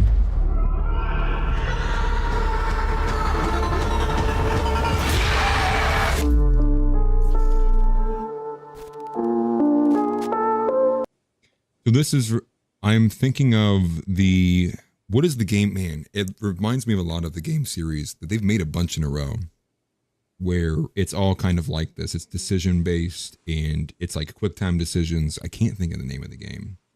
Oh my God. Dark Pictures until, you're probably thinking of, They're like an anthology series. Like none of them Telltale. connect together. Oh man. Is it Telltale games? That's kind of like this, but like the Dark Pictures games is what I'm talking about. They Like, have more than that's just what I this play one, with my right? buddies. Yes, there's several. Yeah, like House of Ashes, Until Dawn. They're all Yes. horror games. Yes. Yeah. Yeah, House of Ashes is Really like, fun. terrifying. Terrifying. You played that, dude. That game is awesome. Yeah, no, I think I've played all of the ones they have besides this newest one. Actually, there's one I haven't played. I can't think which one it is. Dude, I'm forgetting. You're like the I'm blanking only on all other the names. person. You're like the only other person I've known that's like played these games. Half of them suck. I hate to say, like Little Hope, that sucked. Yeah. The serial killer one, it was a fun idea, but it was just boring. But like House of Ashes, Until Dawn were awesome. Yeah, House of Ashes, that's, correct me if I'm wrong, but that's the one where they're trapped in like the Middle East. Yes. Yes. And there's like these vampires, but it turns out they're alien. Like it was awesome. It's really good. I like the House of Ashes. I think Little Hope is the one where it's like the teacher and it's like the kids and you like have to pick who you are going to go with, like in the group. That one was kind of cool because you could like play it through as every individual person. I don't know if you could do the same thing with House of Ashes. Yes, you can. You can. Yeah. Okay. So the games that have like 20 different playthroughs, you would have liked something like, oh man, like Detroit Become Human. You ever played that?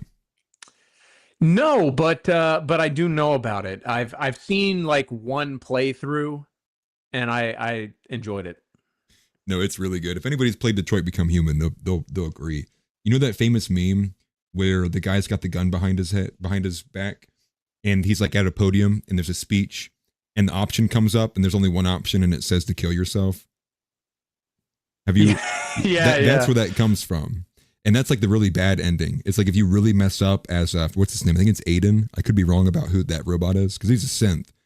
And if you make all the terrible mistakes, you don't even get an option beyond that. You just have to do it. It's crazy. The game's got so many good endings and bad endings too. I like it a lot. But no, we're just, again, guys, we're keeping it casual. That's why you don't see an episode number here. We're covering everything though. We're covering everything. Even fun stuff like this. Gaming stuff can be fun. I think my older audience left though. Yeah, it's bedtime. Yeah, right. We're going back to politics here though. This is the chaos that happened at the Ron DeSantis event. Forgive me. Which I hope we see more of this. I don't know if you saw this, Josh. Let me get rid of some of these tabs before my computer blows up and you guys can hear it from your house. This one. Hey, what's up? Hey, stop. I'm get out of here. Get out of here. Get out of here. Get out of here. Get out of here. Get out of here. So you used to have the closed circuit. So you would go. So it's essentially a guy in the crowd screaming, "You're an effing pedophile. You're protecting pedophiles. You're an effing," and he's just going and going and going. And I would like to see more of this. And how much more of this do you expect will happen? I expect we're going to see a lot more people screaming at politicians the longer the Epstein debacle goes on. Well, and it's so funny because like when I think of stuff like that, I think about like the sessions of Congress, like when RFK Jr. was like before Congress getting grilled and, like on whether or not he could be the health secretary, and people would like stand up and protest, and it's very gay and impotent and lefty. But like I love this guy because you can hear the truth in his voice. He is like, "You man, like you're a pedophile." Care. Like it was great. Yeah, take me out of here. Also, I love this, and I'll tell you why. Because we talked about this on the Groyper report this past Saturday, how JD Vance is like he might suffer from Donald Trump's debacle, but DeSantis has like completely come out of the limelight, and I think it's so that he can distance himself from Trump. And if Trump's record just remains as bad as it is, he can say, well, I had nothing to do with it. I'm like real MAGA. Look at all I've done. So seeing him impotently like, get out of here, man, get out of here. I love it. I think my camera froze. Hold on a second. Josh's Jewish magic just hit me real hard. The tunnel. You got a report from the Jewish tunnels. My Wi-Fi is great. Yeah, let me give me a second. Now I got to turn off the autofocus or else it's going to be super annoying. Turn off autofocus. Apply. Turn off Jewish magic protection. On. Check marked. All right, we're good. Think of the super chat. Mitchell Black again. He says, "Make being a politician dangerous again." And it's kind of there's a point to be made. Just when you see the way that with the general audacity, like we've been saying multiple times at chutzpah, it does seem to be there's an element of like the people are not to be feared. We've kind of lost this idea that like the people who are in charge, it's for by and of the people, but they act as if they don't work for us. They act as if we are expected to just take their direction, right? All these kind of things that at a base level irritate people and annoy them. But more smaller end politics. This is the next one. This is the drawdown in Minneapolis continuing. Which you saw this? I'm sure you did. From Tom Homan. Is this more recent? Like when was this? 9:40 a.m. was when Nick tweeted this today. Okay, I hadn't seen this then. So it is a good point though, because it does look very similar to the last time he spoke, but he's probably speaking at the same place. I'll assume Fair point. I'm going to assume it's new. So take it with a grain of salt then, everybody. Yeah, I didn't do my typical offensively accurate verification and corroboration beforehand. But Nick says Tom Homan just officially announced the full withdrawal of ICE from Minneapolis. He goes on to say this is nothing short of a complete and total surrender to the radical left agitators. Trump has sent the message that rioting, stalking, and attacking ICE agents works. And that does seem to be true. But here it is. Here's what he said today.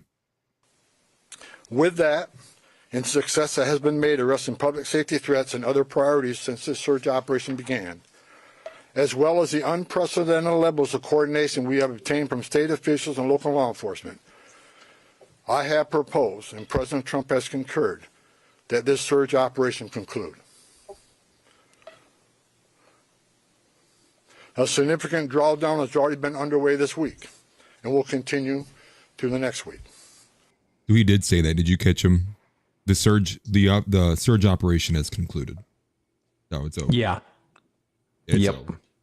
Mass deportations done. Never happening. Poof. Fairy dust. Not real.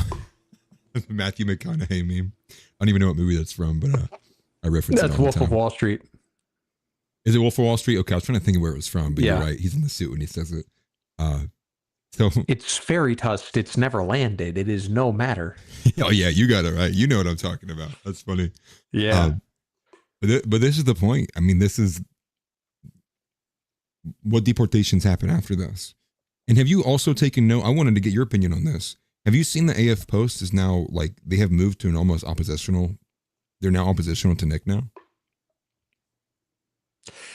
Okay, so I have kind of seen that recently. Like, I was kind of like, because I didn't realize AF like I thought AF Post was like Nick's people. So this made me go, oh, is this what is it like? So yeah, I have noticed that.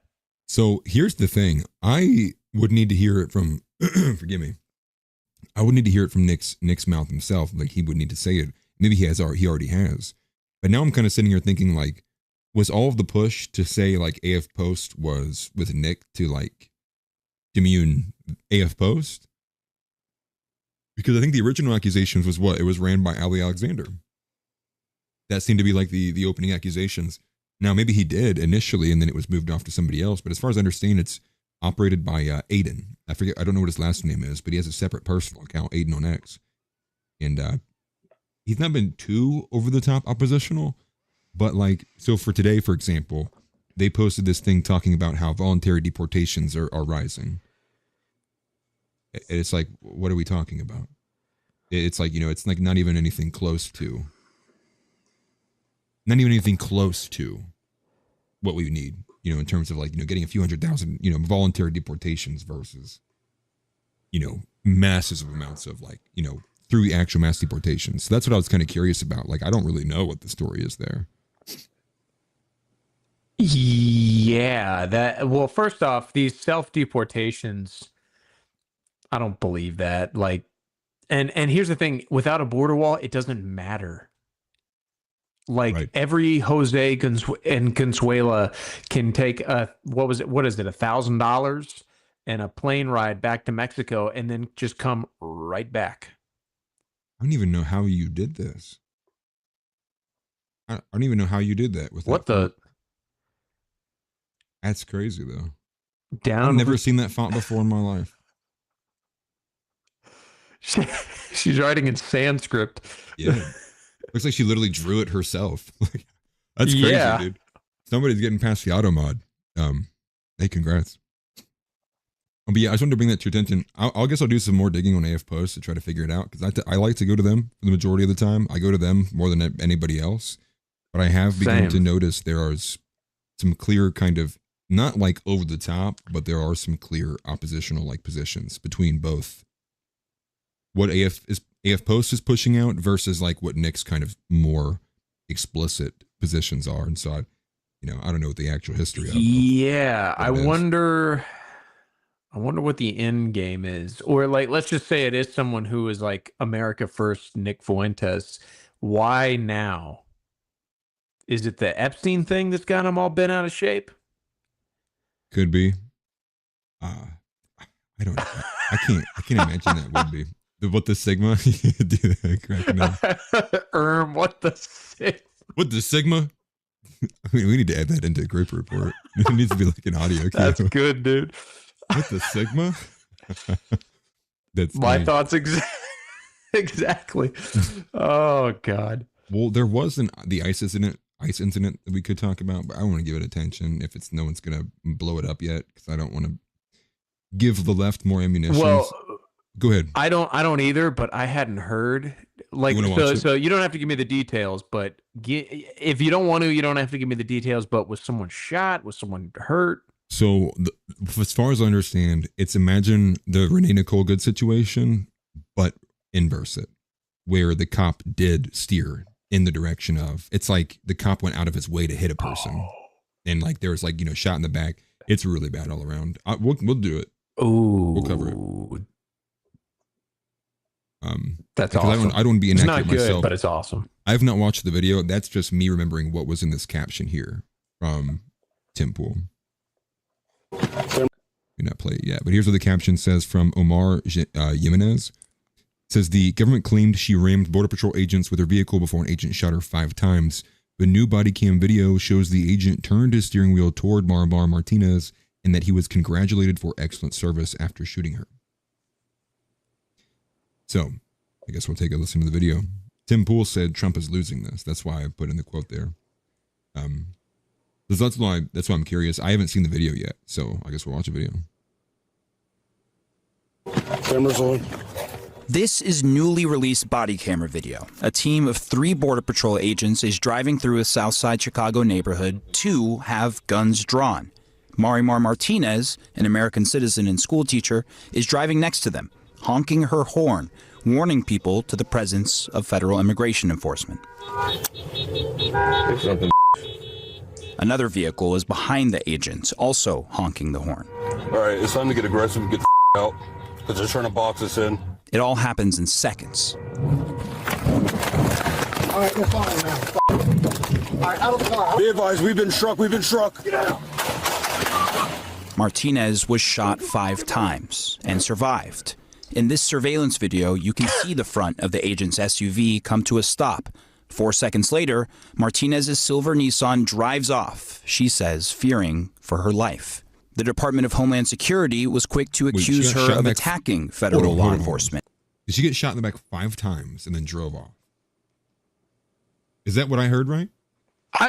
Yes, they said she was shot 5 times. That's a big backed girl right there. Dude, but if it is, bro. That's the Lolita Express. 40. that's who this woman is. Well, here's the thing, Atlas. I think they said she was in her 40s, and her name is Martinez, so she's definitely in the torta phase. She was eating him, dude. The cop was shooting at her. She was like, "Oh,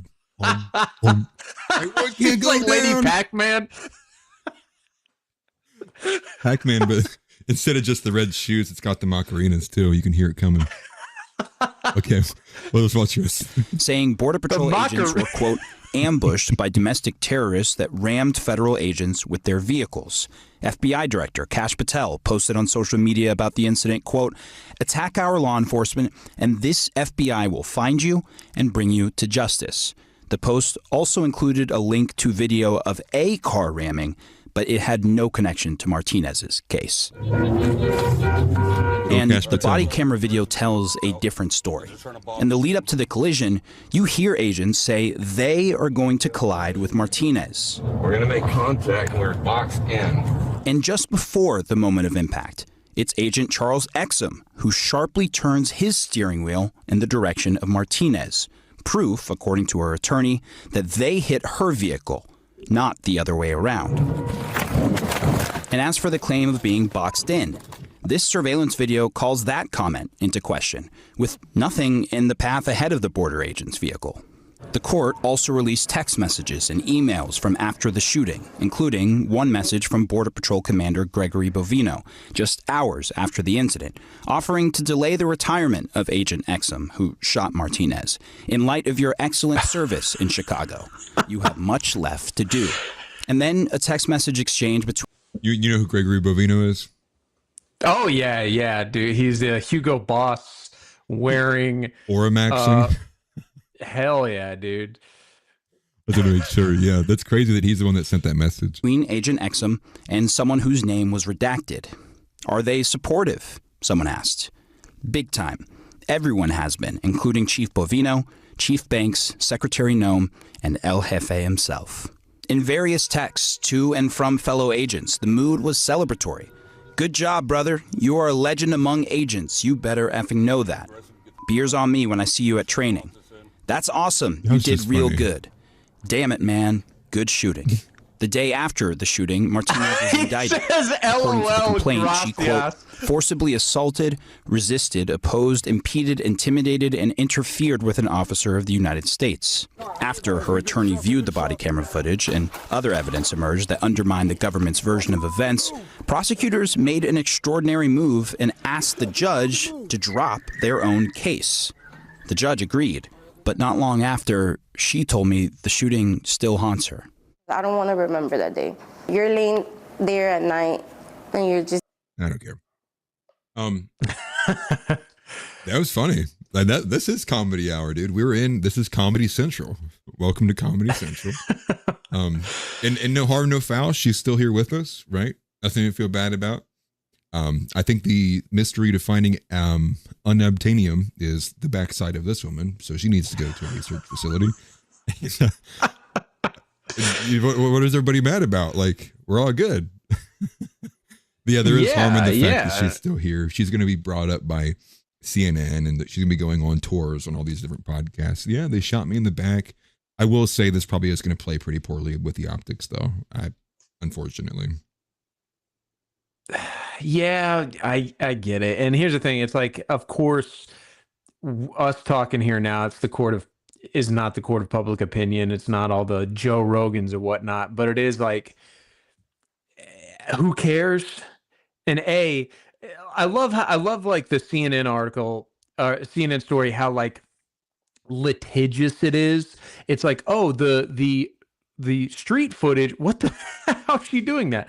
The street footage tells a different story. And it's like, oh, they're saying they're boxed in. It's like, okay, there was at least 2 cars surrounding them and honking.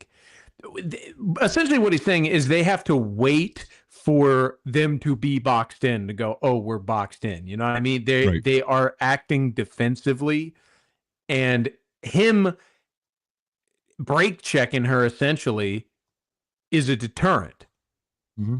So what? You know what I mean? And again, it's exactly. Like, of course, it's not going to play well in court, but who cares, dude?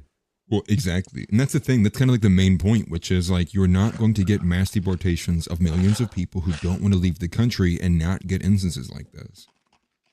Like, you know, like, duh.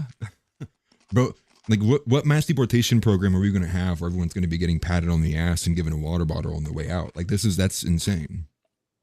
It's like it was going to be violent. Like, it was going to have to be. These people came here, you know, a lot of them off the back of Coyotes, who they paid, you know, thousands of dollars, you know, literally betraying their own family members to get here on.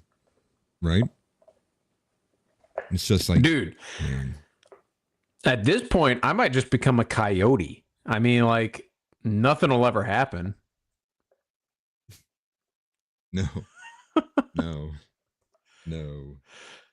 No, I mean, you make a lot of money, apparently. Apparently these coyotes are making like, you know, $200,000-$400,000, if not more, just a few trips a year. Let me finish my thought here. I get the money, but it's like, you ever see Ari Shaffir, the Amazing Racist? I just take him to Border Patrol, you know? Got him. Oh, you haven't seen that? He's a fairly popular comedian. He's Jewish, but he's funny, dude. Yeah. And he does these skits.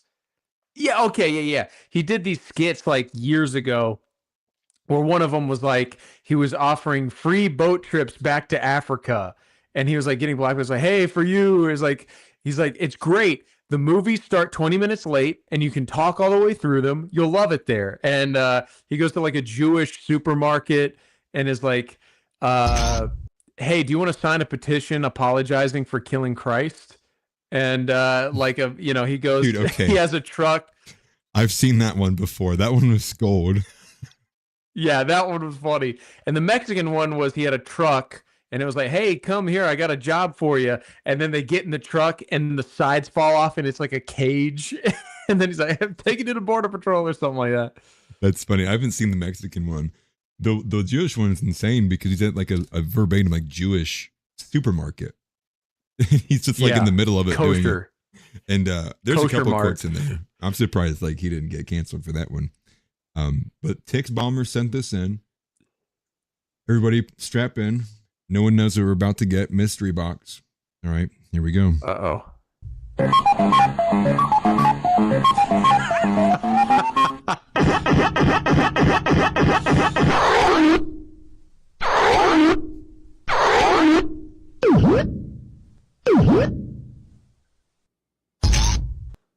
So that was a verbatim example of the Mexican woman eating shots. It went something like that. Maybe not the best visual, but you know, it's close enough. There's like something what happened there in that vehicle. So the world may never know how she absorbed that. It's like the Matrix. She's in there like dodging it. The ICE agent's like, what the? I was gonna say, I'm thinking of the scene from Avengers when like the Hulk, like the Hulk first like happens and the jet is like shooting at him. You remember that part? Yeah. Yeah. And then he just like turns around and attacks the jet and the pilot's like, oh shit. Dude. Like that's what happened to him. There were some great scenes in that original Hulk. I think of the one where he breaks out of the facility and the military's like ready for him.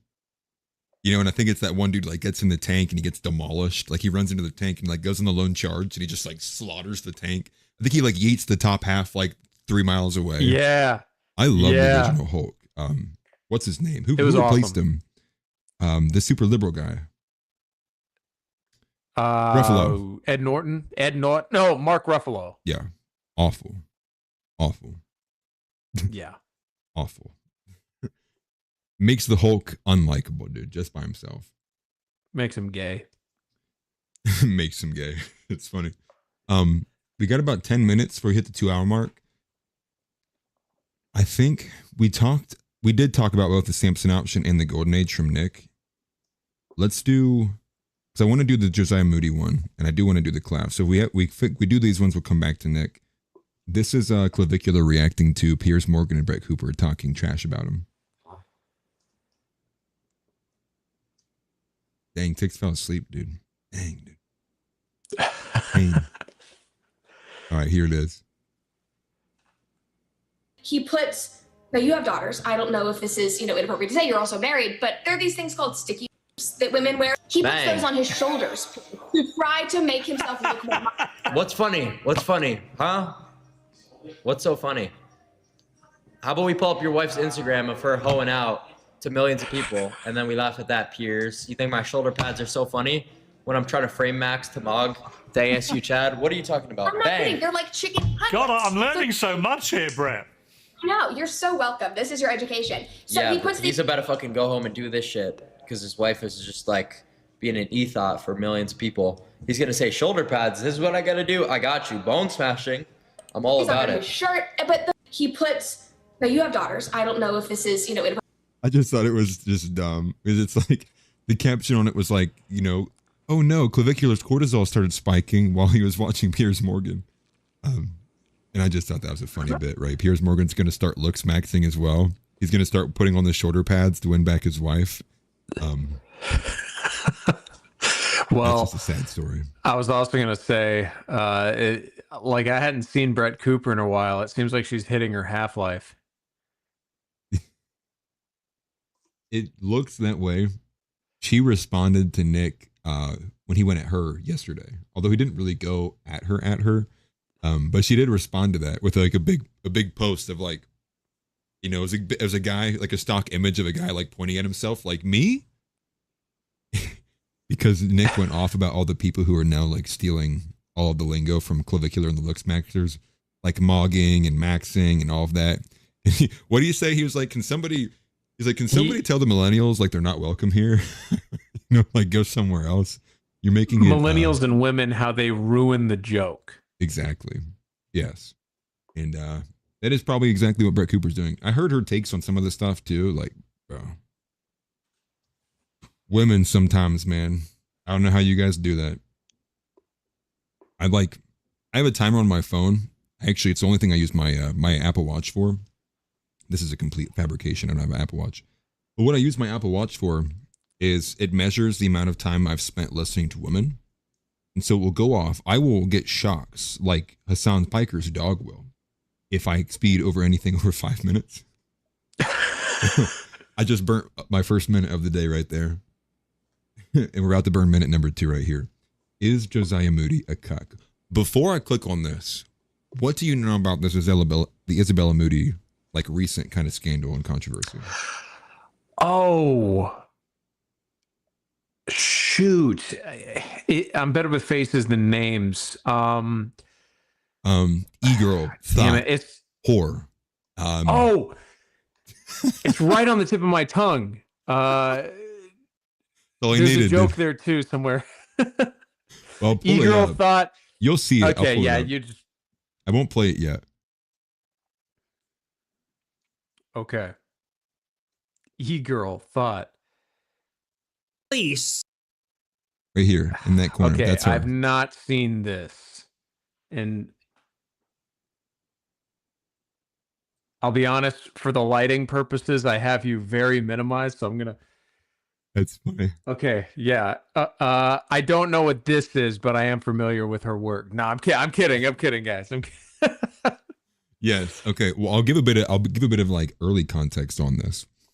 So before this instance, right? So this is actually like incident number 2 in the line of what's going on here, or incident number 3, I guess you could say. It was pretty bad.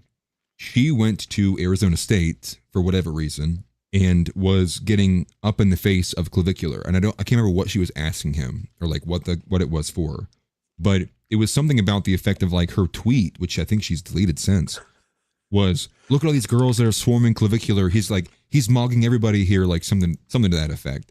But like if you put a still frame and you can get it in this photo, if you pause it at the right moment, she's literally like she is like staring at him with the most like, you know, F me eyes you've ever seen in your life. Terrible look. The video's still out there, but I think her own actual tweet of it is gone. Josiah Moody got flamed afterwards because he is her husband, and that's the person sitting there to the right hand side. Now this is incident number 2. So after that occurred, listen to what happens here in this video. It'll piss you off. but read the caption first. From Pine Sap, our friend Pine Sap, Fields guy, Groyper General, salute. He says death would be preferable to marrying a woman with an internet presence. And take note, gentlemen, let this not be you. You want your sweet release, okay, you cock? Okay, you fucking white cock? You want your release? You want an angry white man to say I'm mad as Chat will say this is about you, but it's not. It's not. hell that the Super Bowl... Because he says, like, you angry white cuck, but I'm just, like, joking around. What the fuck is the joke? It's not a joke. I'm joking No, at the no, no. chat for being Explain the stupid. joke. I don't know. I heard him say that. Like, And you thought your husband. No. I'm saying chat is retarded and will Wow, say dude, this. I am beating the shit out of you after this. Okay. Some Spanish. Go watch Matt Walsh. The You should do Boy, it now. And get your... Bro. Okay. Like, ooh, you know that gif of the old dude where he's like, ooh, like that was me, dude. I'm like, I can't even touch my keyboard right now. I'm like, mommy. They're married? They are married. Yes. And here's a little bit of tidbit. Oh. Here's a tidbit. I'm going to tell you this. I wasn't under an NDA or anything, and I don't care. I have no worries about any of that. Okay. So the old person I was working alongside was under the same kind of conglomerate umbrella Discord team that coordinated a lot of their content together. So I'm not going to name names, but there are a few people I know that exist in this space that were all involved in that. And you will notice actually too, if you look at how similar some of these thumbnails are, you will notice it. So think of Isabella Moody's thumbnails and then think of other people's thumbnails who look similar. I'm telling you right now, there's a big conglomerate group that push content like this on YouTube. More to that to come. I just don't want to get assaulted before I dump it all out there. In addition to that, if you remember Luke Beasley, Luke Beasley is probably the most memorable from when Tim Pool had a 10-minute rant where he was like screaming across the table at this kid. He's like one of these younger Democrat kids who's kind of like Harry Sisson and whatnot. Luke Beasley, this Democrat up-and-comer YouTuber guy, essentially paid for both of the Moody's to like uproot their lives and like move over to where he was at so they could have a joint show together. So I'm not throwing any allegations out there, and truth be told, I'll be corrected if that's incorrect. But as far as I understand, that is truthful. And there's been a lot of signs that point to them being much more concerned about money and like the grift and the grind. I guess I'll leave it there for now. I probably should be thinking about a better way to maybe disseminate this instead of just dropping it live while it's in my head. But let's play it one more time. I want people to really absorb this because this guy is... I don't want to be mean. I really don't want to be mean. But this is brutal. And secondarily, do you want to know who helped Clav get out of jail? Isabella? The Moody's helped him. They helped coordinate with the lawyers to help get Clav out. I definitely don't think it was them by themselves, but they definitely did help. Josiah Moody was the one providing updates outside of Clavicular's own cameraman on what was happening with Clavicular. So, just throwing it all out there. And here's the thing. Good. He's not like so typically this was not how these things usually go in my experience, where you get the cucked husband, the cucked boyfriend, and she'll make this backhanded remark and they're just like,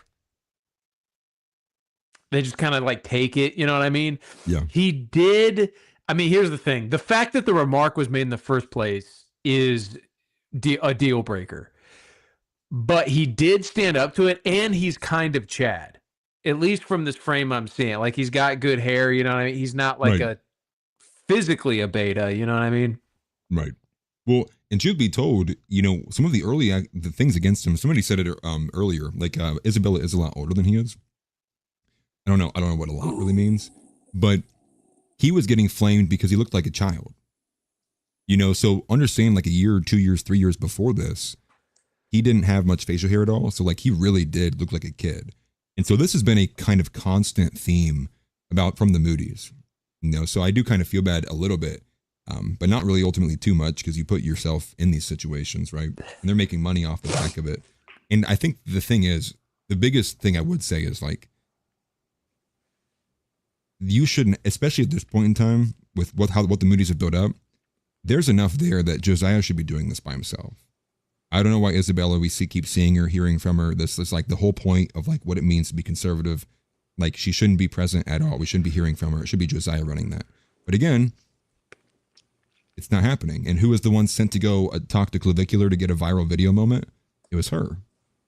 And like that is like in definition, like that is a little bit cucky, right? Like you're going to have your girl go do it and be the one with the camera and the microphone go and talk to the looks maxer.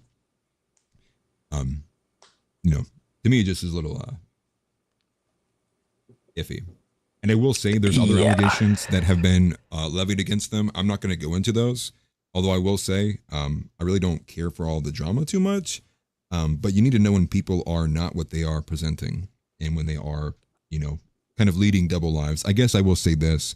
There have been rumors that I don't believe have been corroborated that they are swingers. I don't want to be the first one to push that. That is only an allegation and could very well just be complete gossip, complete bullshit. But that is what I've heard. So I want to be honest with you. But let's play this again. Uncle Housey Leotardo says she's 7 years older. That's wild. Bananas. Yeah. Ready? Oof. Yep. Like that, like literally just. All right, one more time, guys. Have to do it. I'm making you watch it a second time because none of this better be you. You want your sweet release, okay, you cock? Okay, you fucking white cock? You want your release? You want an angry white man to say I'm mad as Chat will say this is about you, but it's not. It's not. hell that the Super Bowl... Because he says, like, you angry white cock, but I'm just, like, joking around. What the fuck is the joke? It's not a joke. I'm joking No, at the no, no. chat for being Explain the stupid. joke. I don't know. I heard him say that. Like, And you thought your husband. No. don't think chat is retarded and will Wow, say dude, this. I No. am beating the shit out of you after this. Okay, In Spanish, go watch Matt Walsh the Goy and get your release. That's my honest to God opinion. It's just so uncomfortable. And I'm not doing it to revel in Dude. And Josiah's like misery there. Don't take it as that. I do feel bad for him in this moment. Trust me. I got into this because I got tired of seeing brothers being treated like this and then willingly walking into it not knowing what would happen. But, dude, I've mentioned this to you before. Have you seen that Amy Dangerfield, it was around Thanksgiving, she started her own show and she was like, I'm introducing my producer who's also my fiance. So she's engaged. And I would encourage you guys on your own time, because I don't have a time code, go back and watch the intro. It's like this, where but not quite where she's taking jabs at him. It is him worshiping her. He's like the most beautiful girl in the world, you know, and I'm like, and she's like, oh, thank you, you know. It's so bad to watch. It is cringe. I guess to answer the question of secrets in the stillness, which I do appreciate all the pictograms we've been putting here. It's pretty cool. She says, if I get married, should I not make vids, y'all think, or just these types of videos? Well, I think personally that all women should avoid making themselves have an internet persona, like just period. I think that's like first and foremost, because it's only going to ultimately end up being a liability for your husband. And I guess my point here with this too was like, they have an operation. Josiah has production. Like they have money. He should be focused on structuring his life so that she's not in the photo frame anymore. I granted that she wants to do this and whatnot. That's fine, but she needs to go on the back end. The way that Timothy Gordon has his set up is how it should be. Which Timothy Gordon, the way his show runs is he's the person talking. He's the voice of the show. He is the show. And his wife is there to help assist him with his work. She comes in, she'll chime in, she'll move the camera, she's producing it. That is the better setup. Her helping him, not him helping her. Granted, the way we move in these things, the way the progressive nature has been moving on,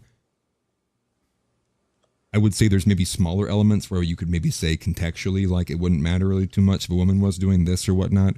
But if it goes anywhere into the realm of like politics, or it opens up for, you know, positioning to have personal differences with your husband, like not a chance.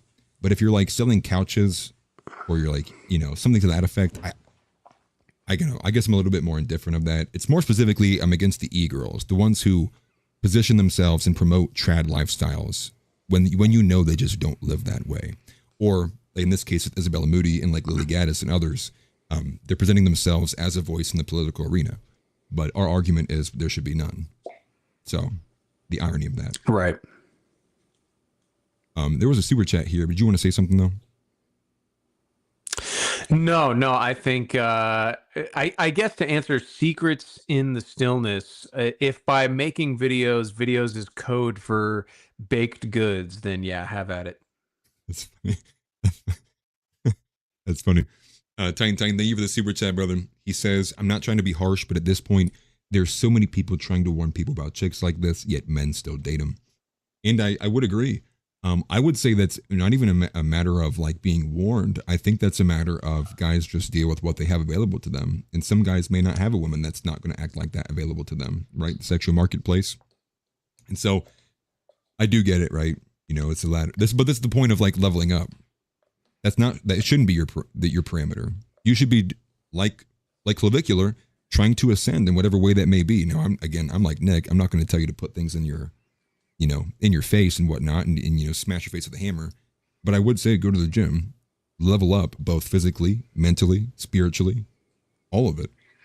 Because the reason why is because when you're at that point, you're at the Chad level. You have to worry about things like that. You have abundance. You get to actually assert your dominion over your own life. And that's how it should be as a man. You shouldn't be finding yourself categorically across the board in every position that you are having to take your signals from somebody else. That's not how it's supposed to be. You need to find and work towards that. Because I would say if you don't have that and you feel like your access to women is going to be just miserable no matter which way you pick, change that framing, level up, get outside of that box. And again, it is harder. It's easier said than done. I will say that. But as somebody who was a personal trainer, and I spent the majority of my life in nutrition and that, it's possible. It just may take a lot longer than what you think. And I would push everybody for it. But I did see this from Tix. That was funny. But yes, transcend, ascend. This is what it means, like lock in. And it's not even just about like going to the gym, right? This means like, and you see this all the time. How many guys are absolutely massive, but they have literally zero social IQ? They can't talk to women. They get awkward. They don't have confidence. So work on that. Figure out what you need to do to have confidence. Build yourself. Get confidence. What are you lacking or so deeply insecure about that it prevents you from pursuing your own dreams and preventing you from the life that you want? Find that, change it, fix it, and move on. I think a lot of people just end up stuck in a bad spot, and they're like, it's going to be too hard to change. The juice ain't worth the squeeze. What do you have to lose? You want to live miserable the rest of your life in some position you feel like you can never change? At the very least, you can say you died trying. And to me, it's a lethargic of it. But go ahead. Yeah, I was gonna say that was a trap I found myself falling into in my early 20s, where it was like there were things in life that I thought I should be doing that I wasn't, and or like places I should be, things I should be doing. And I thought because I didn't know how to do those things, yet I should, every attempt I made to kind of learn felt like stupid. It's like, oh, I should already be doing this. For me to start to learn is like, there's no point because I just should. It was like, it was like self-delusion almost. So I could see other people falling into that trap. You gotta push past that. I agree.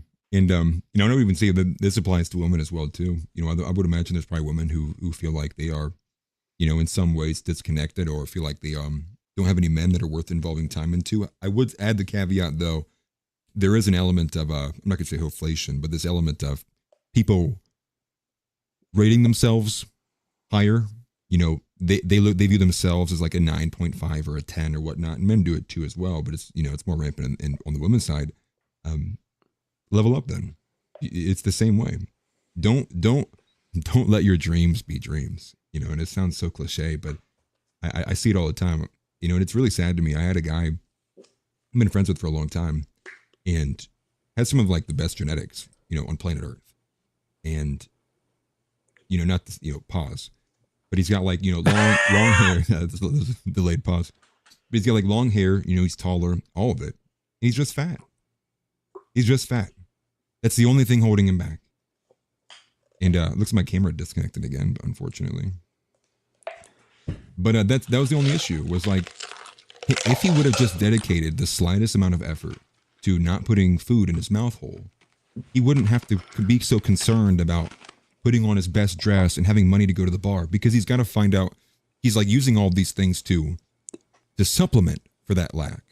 And it's not to say you can go in completely, as a Chad, but be broke AF and have success either. But you need to be categorically good in all these areas. Be a jack of all trades, master of none. You should master a skill, though. You need to be good categorically. But I think that's kind of brings us to the end of what I wanted to talk about and everything I had here on the list. Is there anything you wanted to go over? Well, I don't know how much time we have. I wanted to say on the Nick Fuentes America First Samson option, the yay option. Oh yeah. I appreciate this because this is something that I've argued with Zeb before on Outside the Overton and I've argued with this with my boss on the radio show, which is not voting. And I appreciate that, like, I always understood it, but I appreciate that Nick clarified for everyone else, essentially, is like, what he means by that is doing something other than voting for what they give us. It's not simply a protest, I'm not voting. Like, he ran with Ye in 2024, but Ye kind of fizzled out, or he was going to, and Ye fizzled out as a protest candidate to basically send a smoke signal. There is support behind this message. And now, I remember we were talking about on Groyper Report that he kind of took a little bit of wind out of Casey Putch's sails, and I get his arguments and everything, but he's talked about how he likes James Fishback, and yesterday he came out and said he really likes Casey Putch. You know what I mean? So he's okay with using protest candidates, especially in something like a presidential or Republican primary. So I thought it was a great take, and it was a much needed explanation, because this is what's so frustrating about the normies. So I'm not blaming Nick for this, is it's like he can't explain everything he says every single night. But sometimes that's what it takes. And like, even when I understand what he's saying and you understand what he's saying, I'm thinking like, what would Markets and Moto say? You know? That's funny. And, that's actually funny. Well, I mean, and that in and of itself is a phenomenon, because what other commentator are you seeing consistently, like, you know, they're going to zoom in on this minute and 38-second clip and like analyze front to back, like, what did he say? He'd only said Zionist here. Like, what's changed? Like, is he really an asset? It's like, he's the only person that people are sitting here day in and day out analyzing to that insane degree. Granted, part of that is because he's top dog right now. So I understand that. But where is this for like anybody else? It just doesn't exist. And so that to me is part of what I had brought up with the Kingmaker argument, which is like, it does feel like there's an element where people refuse to adopt a hierarchy. Like, to me and you, like, we're Groypers, right? We sit here and we go, it's not a hard thing to say, like, Nick's obviously top dog right now. I have no problem with that. I have no problem rallying behind him. I have no problem rallying behind Joel Webben. I have no problem rallying behind, insert anybody, whether it's Stone Choir or whatnot. I have no problem with that. But it seems like people without 100% alignment will just refuse it. If they're not with me 100% of the way, nope, I have to leave now. And it's like, that's not how it works. We have to have some level of a coalition, right? And we understand there's differences in the small factions, so we can't let it, you know, if Joel Webben and Stone Choir can't be on the same coalition, like, we're cooked. So that to me is like kind of where I'm at. Let me get a couple of these super chats in while you go ahead and respond to that. No, absolutely. And here's the thing about that is I quickly learned after like actually starting and being a part of a YouTube channel, there's a lot of people, when it comes to Nick specifically, it's like, you honed on it so perfectly. It was the whole like, oh, they're analyzing every little thing he says to see like, oh, well, he didn't say this. Well, why did he say this? You know what I mean? And at first I was like, no, you're reading too much into it. Or no, you're misunderstanding. And it just took enough of that for me to realize, oh, no, wait.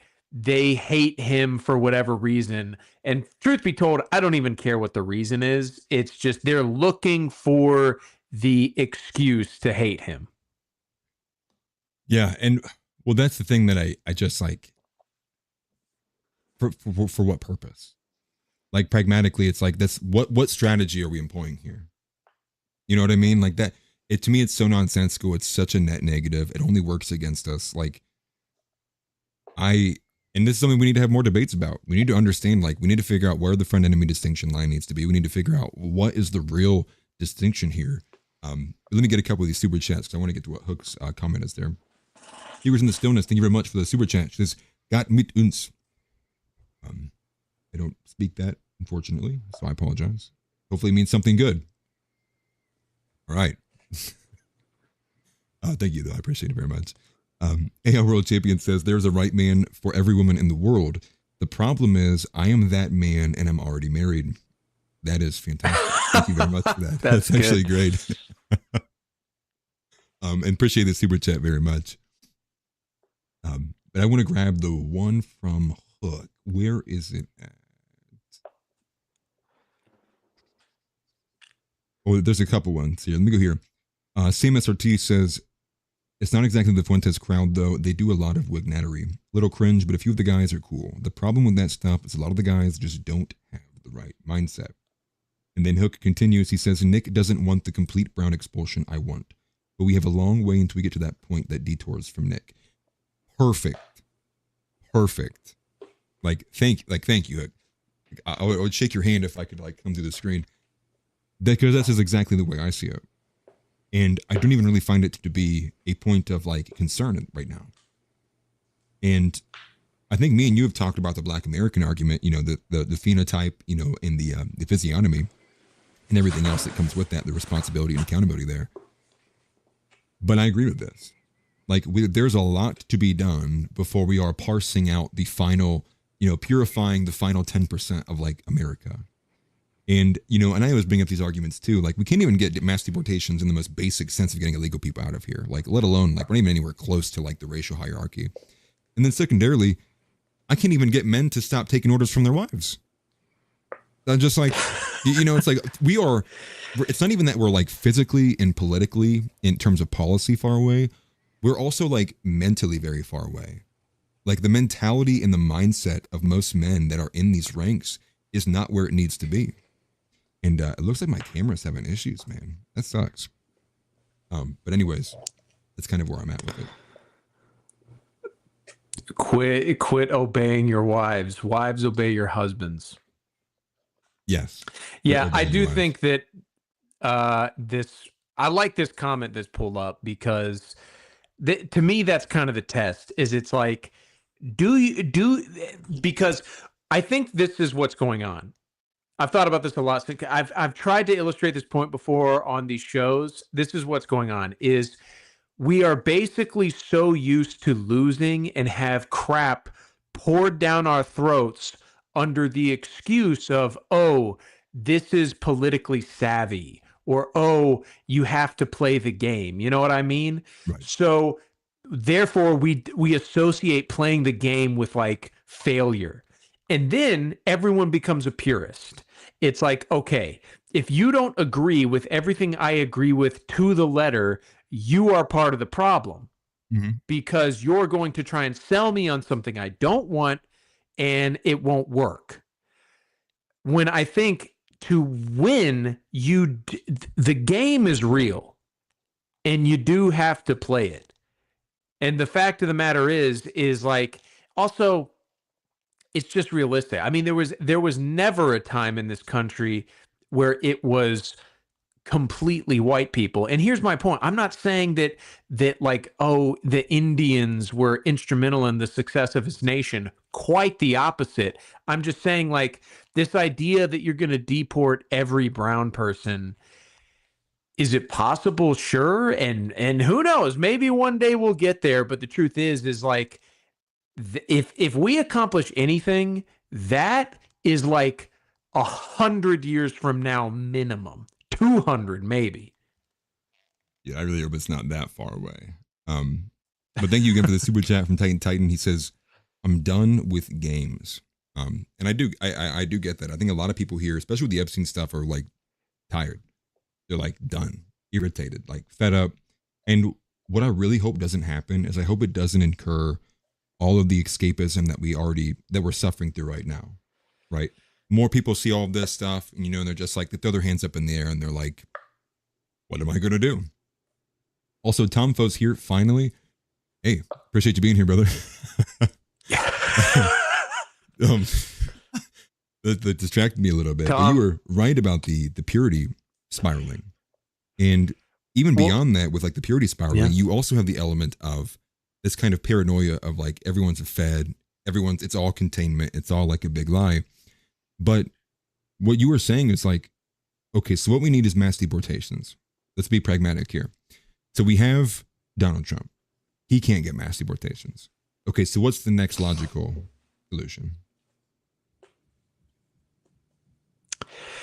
It would be to find somebody who would have the conviction to get the mass deportations done, right? Okay, yeah. But how do you find that person, right? Because we just came off the back of supposedly the greatest administration ever. And we're facing like the left is about to take over again. So now we're going backwards.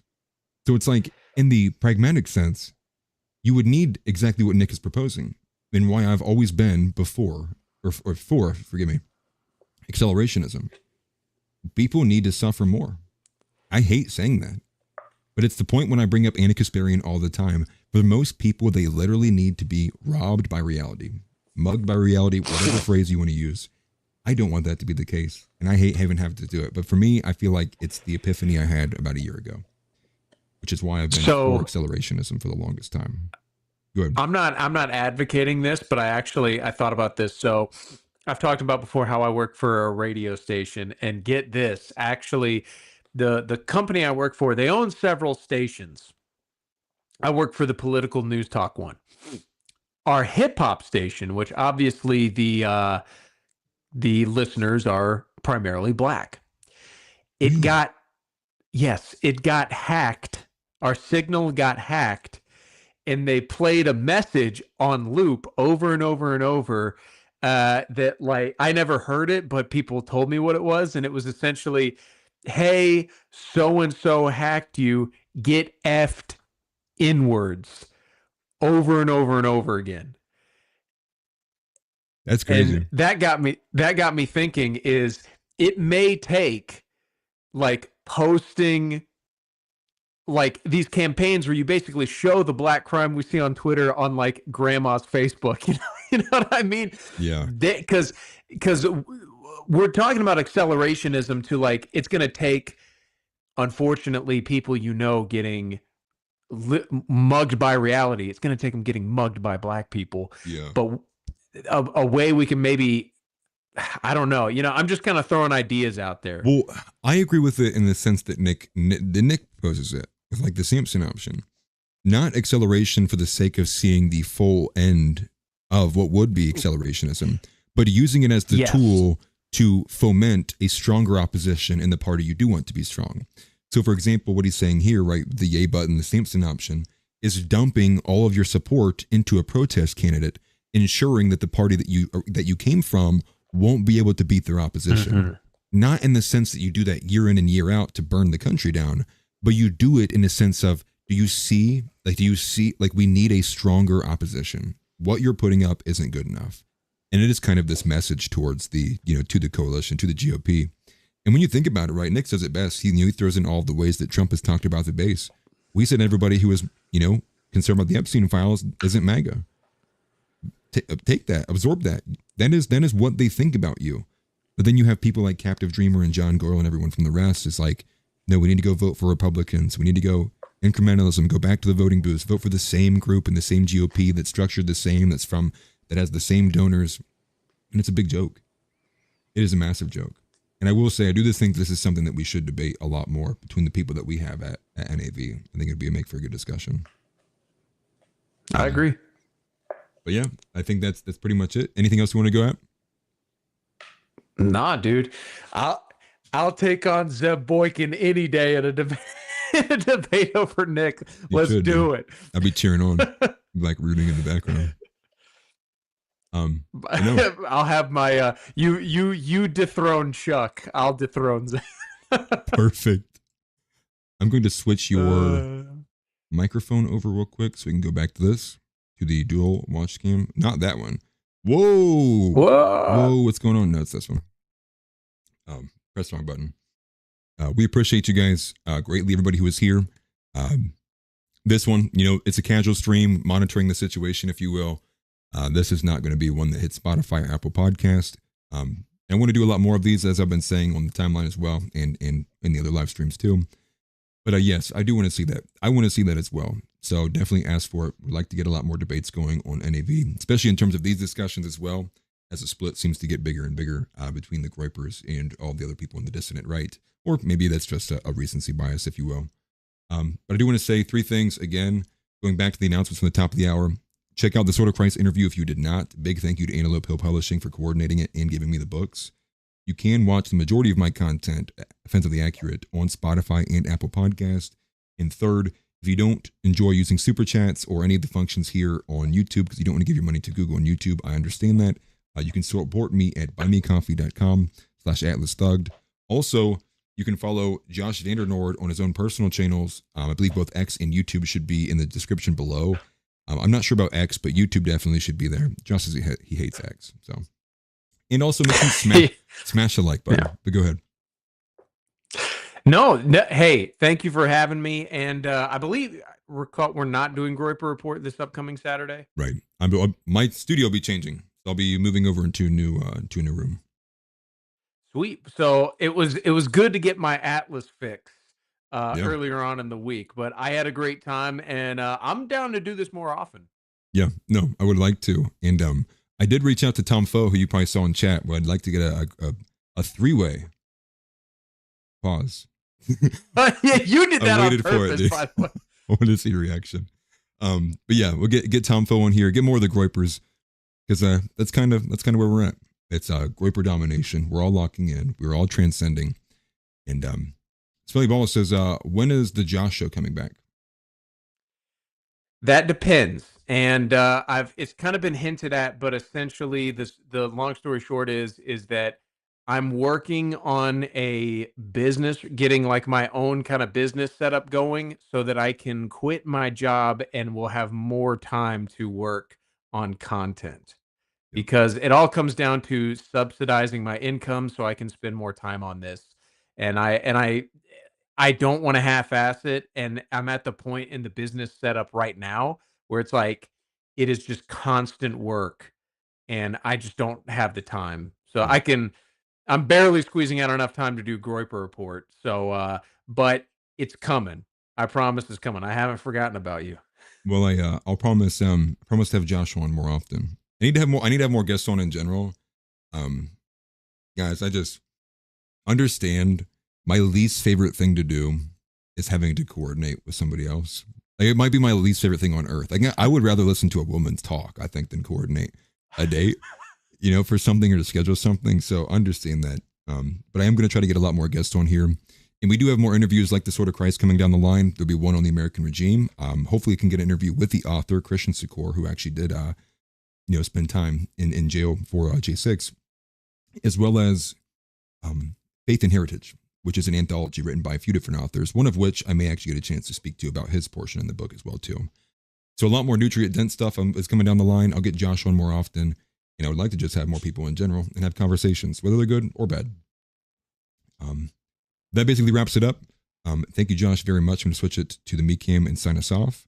Thank you, Josh, for being here. And again, Christ is King. God bless all of you guys as well. Appreciate you all for being here. I want to say this one more time. Level up all way that matters. Physical, mental, spiritual, every single one. All of them matter. All of them have their own part in peace. And I guess what I would say an extension to that is can't say I appreciate you guys enough. Seeing all of the support from on the video earlier and just from the last couple of months, I appreciate you guys greatly. And I will continue to do my best to give you guys the best content I can. But with that, Christ is King, Christ is Lord, say it or be gone. And deport and impeach Kash Patel, Pam Bondi, all of them, the entire administration at this point, couldn't care less what happens to them. And if you are a woman over 120 pounds, you are going to be deported. Any woman under 120 pounds, I think we got to change it, actually. I think we might have to go to 115. I've been thinking about that. 120 might be a little too fat for me. No, I'm just kidding. You guys don't like to mess around. Anyways, it's been a great show. You guys have a good rest of your night. We'll see you next time. Take care. Get up and get out. Get out. Get out.